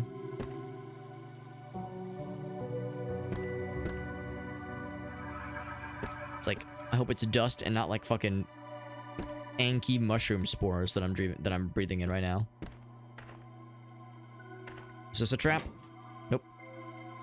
They're all empty. I wonder if this is like some kind of trope or some kind of goof on the trope of you're playing a horror game, you find a locker and sometimes it has good stuff, sometimes it's empty. It's like, no, in this case, they're all empty. All the goods already been plundered. Here's this guy. He's dead. He shot himself. His handgun next to him. Better not touch it.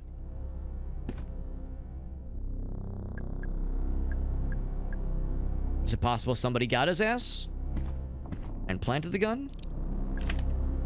Edward had his office door electrified, decently high voltage. Turned off all the main power, but the door was still electrified. He must have hooked it up to a generator at the underground level.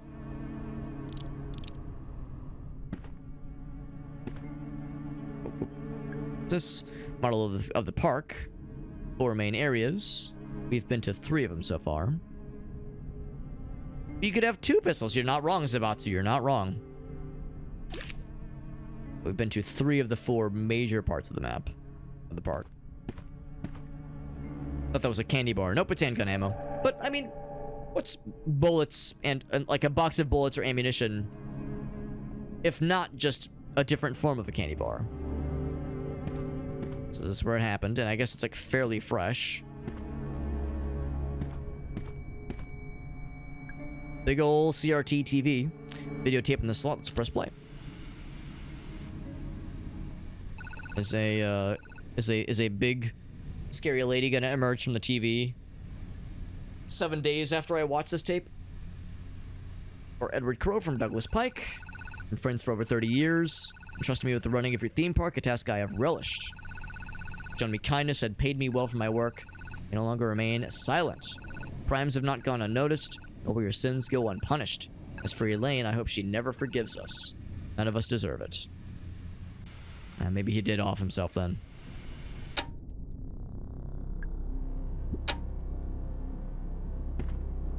Filing cabinet. Pretty well organized. Let's read some stuff. Pulled all the funding for Cosmic Future, the next like area to be built.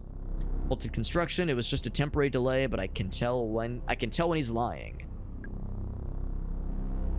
Something is wrong with Edward. He looks sick. There's a kind of manic energy in his eyes. As Tolman, he gave me the silent treatment. They're in on it together, whatever it is. Bullets are an acceptable thing to hand out on Halloween instead of candy. Listen, I live in Missouri, so I can't talk shit. Because the state in which I reside is probably one such place where that'd be, like, not that fucked up. It wouldn't be commonplace, but there wouldn't be a complaint. There would be not a lot of complaining, probably. At least in some parts. Try to spy Edward and Tolman. They were trying to talk to somebody, a third person in the room who was not talking back. They were talking like how you would talk to a baby or a young child. Slow, simple language. What is going on? Talking to like the like weird little bubbling ooze creatures, maybe. All the doors are locked electronically. Mermaid, Cyclops, Wolf, Serpent, right. Ophelia. Dungeon's computer terminal. We need that computer disk. Antidote. Which we're already full on anyway. Poor guy did have kids, obviously.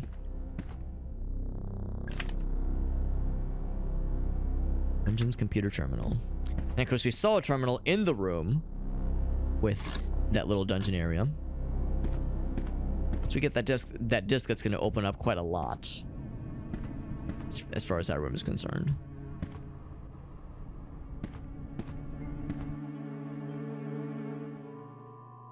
That's all well and good. Is the lady still okay?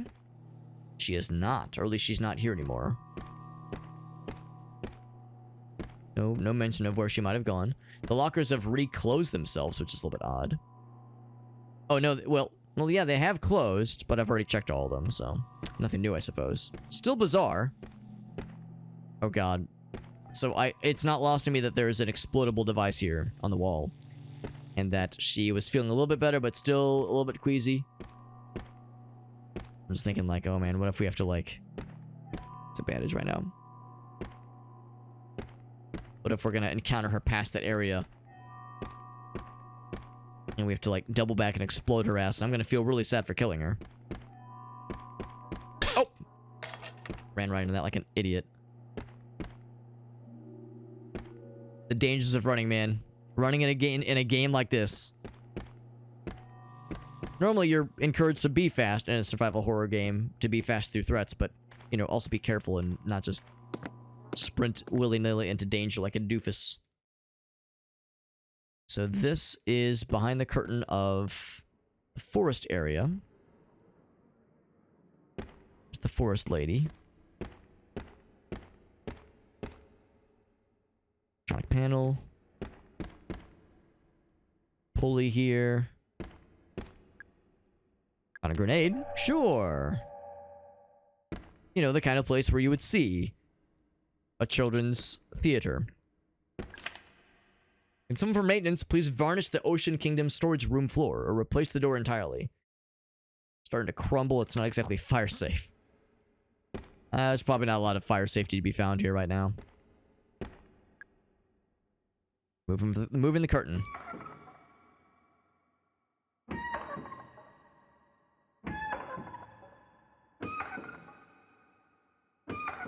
There's one creature, I think, watching.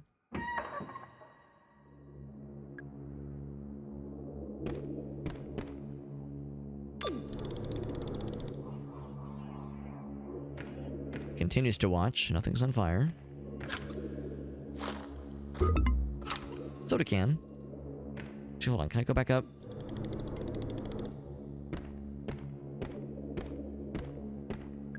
The fairy, she's facing the other way. She sure is. A valve connected to a pipe. Huh. Was it gonna cause water to rain down? Yes. Okay, well, she likes that. That's nice. That guy just kind of watches. Alright, very good.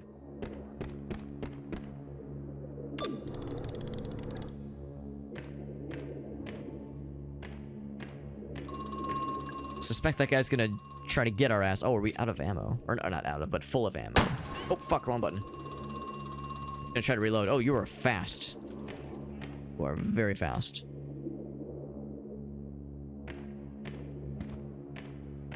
That one's just kind of still chilling. Still the same feature there. Thank you for helping me before, lady. Wouldn't have found the bronze key without you.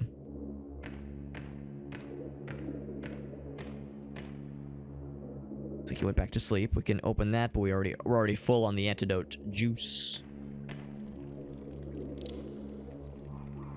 I need to get close to that either. Possible then they kind of disengage after a while.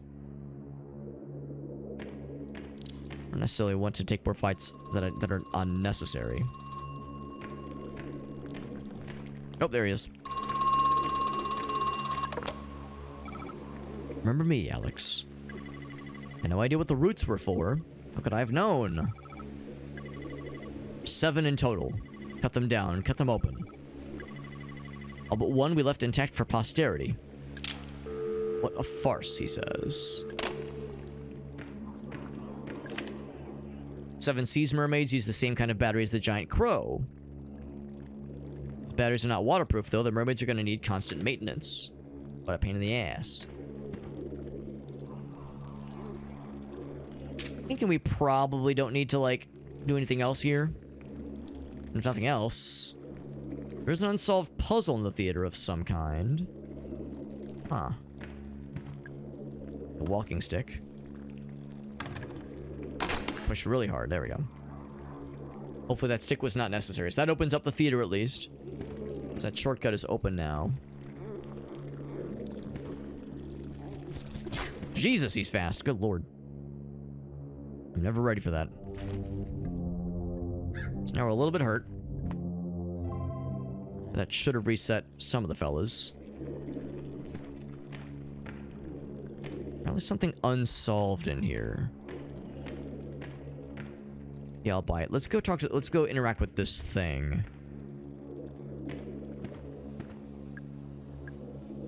It's, well, it's dead. That's all there is to say. Okay. Is the implication that there was like a child thing?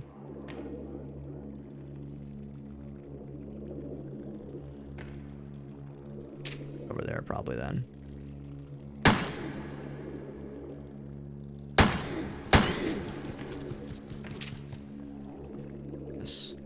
Reveal to me your head, please. Giant heckin' cranium there. There we go. He's out. So after they kind of... Yeah, they lose momentum after a bit. Throw that. I'm not great. Injured, but yeah, we're fine. Okay. I can explore over here. It's a tank. Full of water. Crank candle? Okay, full of water. Good to know. That explains why. I'm glad I had the wherewithal to check that, though. Or then, because, yeah, that means there's definitely something we'll eventually need here. Alright, now we're back in this happy little familiar zone. I think what I'm going to do... Does this update as we explore? Kinda. It kinda does. Oh, this is open now, by the way. Have I been here? That leads to... What does this lead to? I'll bite. I don't remember opening this or how we would have opened it. But it's open now. Was it the mushroom fella? No, the mushroom fella was for the freaking flamethrower or something. Shouldn't have to say this, but for your own safety and my sanity, do not eat any of the mushrooms. Too late. I've already moved 12 of them. They're vibrating inside my ass as we speak. Search each area carefully. Antidotes and grenades can be easy to overlook. Well, this is all fine and dandy, but the velvet rope barrier blocks the way. I could easily move it. Okay, I was gonna say, is it one of those things where it's like, oh gee, a waist-high barrier, we're stuck here forever, oh gosh.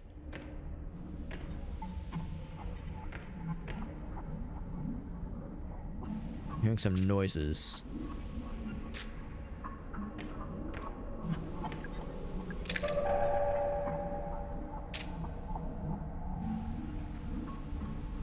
I'm seeing something back there. Mushroom on a plate. Veritable Lord, Amanita. Alright, so I probably shouldn't need any of these, honestly. Unless there's something we recognize. There could be an egg, maybe? On some of these?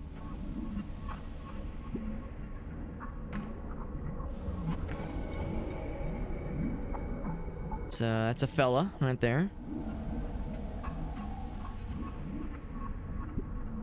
Pretty names I might recognize. How's it going?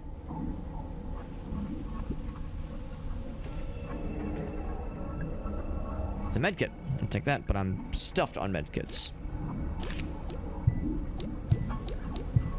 Also stuffed on these. Oh, that is the medkit. I thought that was the first aid. The large medkit. Take that then. Morchella is good. Amanita is deadly. So maybe, like, if I have the wherewithal to know what kind of mushrooms are safe, it might, like, heal me or give some kind of positive effect. The monarch of many mushrooms. Following are to be innocent and harmless. Blusher, Moral, and Shiitake. So Shockfire knows all the goods. I'm just gonna make a note. Been making a lot of notes. Blusher, Moral, and are safe. How's it going, bud? Mushroom King, there's a button on his head. Let's hold off. Or start pressing buttons like a doofus.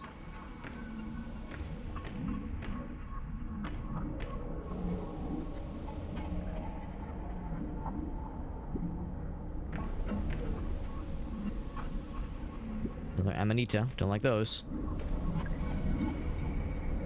Alright, so.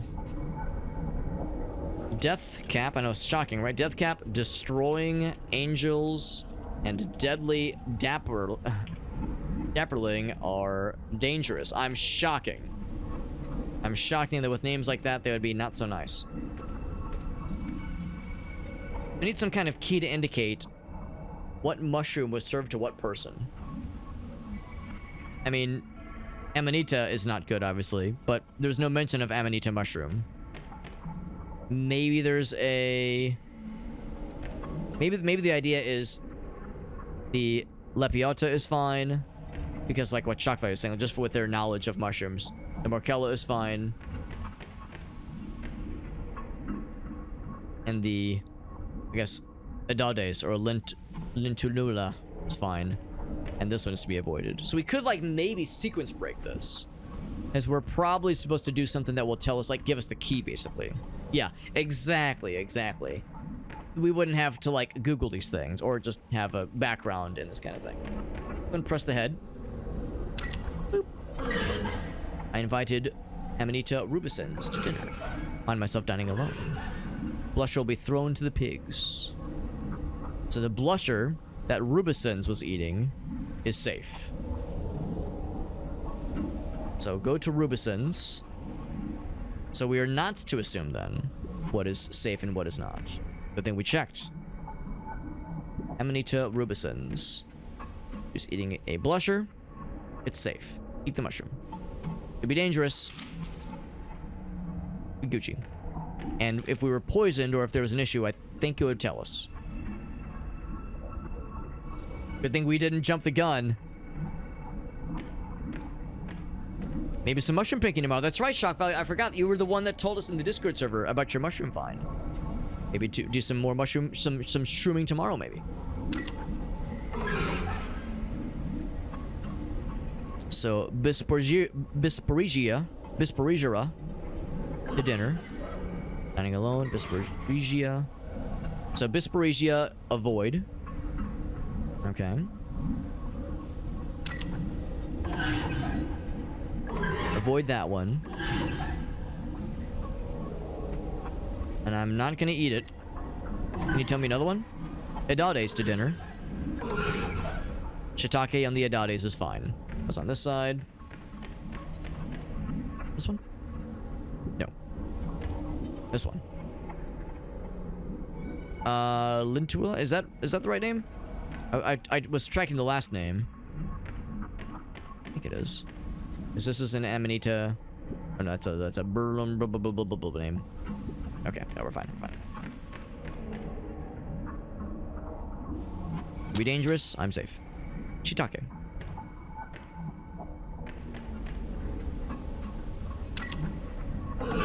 What's another safe one? That's quite the name. Brunesu. Let's attempt it. Brunenion Carta? Brunenion Carta. Brunenin coin. Fuck. I'll stop. Anyway, that person, Deadly Dapperling, do not eat that one. Bisperigera. That's also a bad one. Yeah. Don't throw it to the pigs. It might kill the pigs, but it's better them than us. Maybe another bad one.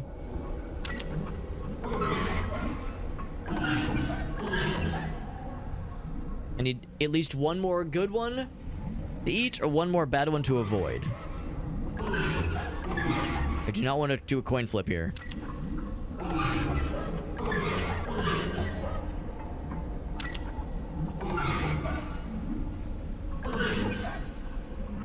Just the ones that grow in the woods. Here we go. Phalloides. Death cap for Phalloides. So I think we can then assume Miss Morkello is probably fine. That's the one name that has not been mentioned so far. That person is scary. This person is scary. And this person is scary. I'm unless anybody is like wait no wait. I find myself drawn to eat this one without further consideration. We good? There's a button on his head. Okay. So after you eat those mushrooms, it didn't heal us. We're okay, but not fine. I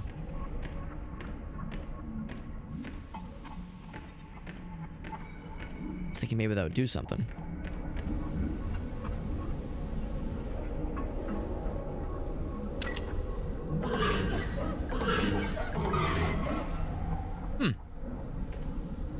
Maybe there's something different in the main area?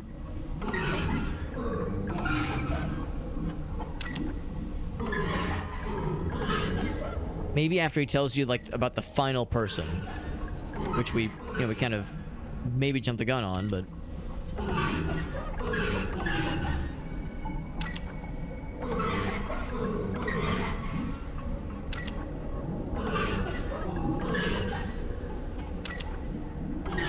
I'll confess, I'm not sure what else to do here. I think we're in good shape. Maybe if we leave, there'll be something obvious. Maybe there'll be... Or maybe there's something over here now. Staff memo's still the same.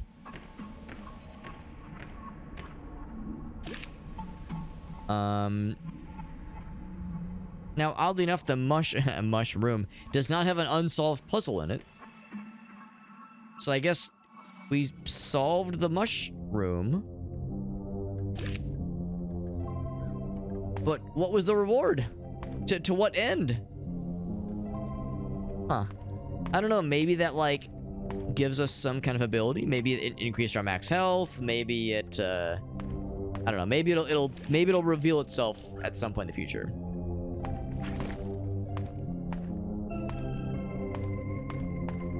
Curious. A curious case indeed.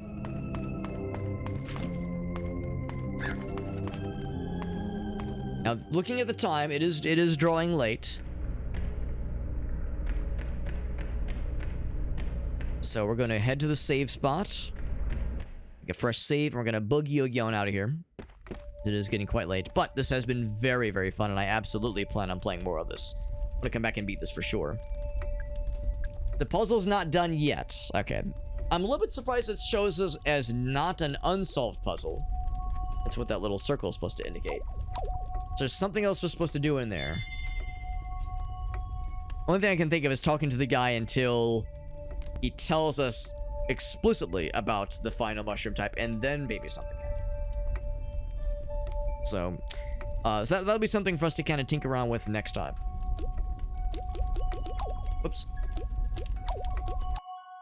We can experiment and see what we can do with this. But this is a cool little game. I like this a lot. This is a very cool game. It was like Moonspine had said. The game is not like overly like crazy punishing or brutal difficult, but also there's quite a lot of exploration. There's a lot of puzzle solving. Some of the puzzles are like pretty easy, but some of the other ones are like it's not super obvious until you explore more areas, until you find more things, read more notes, that kind of thing. So this has been really cool so far. It's kind of nice also that the game is not crazy long. It's kind of refreshing. I enjoy games that take, you know, a decent bit of time to play. Like, it's nice getting your value, you know, your entertainment value per your buck. But also it's kind of refreshing when something does not need 40 hours to... It's kind of nice when it's like a 1 or 2 session kind of deal. It's satisfying and doesn't overstay its welcome, and you're not just like trying to push through the end, which is how it goes sometimes. And I'll be the first to admit that survival horror games can be exhausting. Like, I remember by the end of Silent Hill 1, for the first time ever, yeah, I wasn't say I was like done with the game, or I was like dying for it to end, but I was also kind of relieved when it was done, because the game is just taxing. It's tense, it's brutal, it's very punishing, and it's from an era in the, you know, the late 90s where that's just how horror games were. So I appreciate that this one, it evokes that era, but it doesn't just throw you entirely into that kind of idea. So this was fun. This was really fun. Thank you again to many who hung out with us tonight, which is super nice. We had Alias with the raid, as well as Mega Team Up and Koala Baritone. A bunch of really nice folks raided us, and that's super freaking nice. Had a couple new folks hop in as well, which I really do appreciate.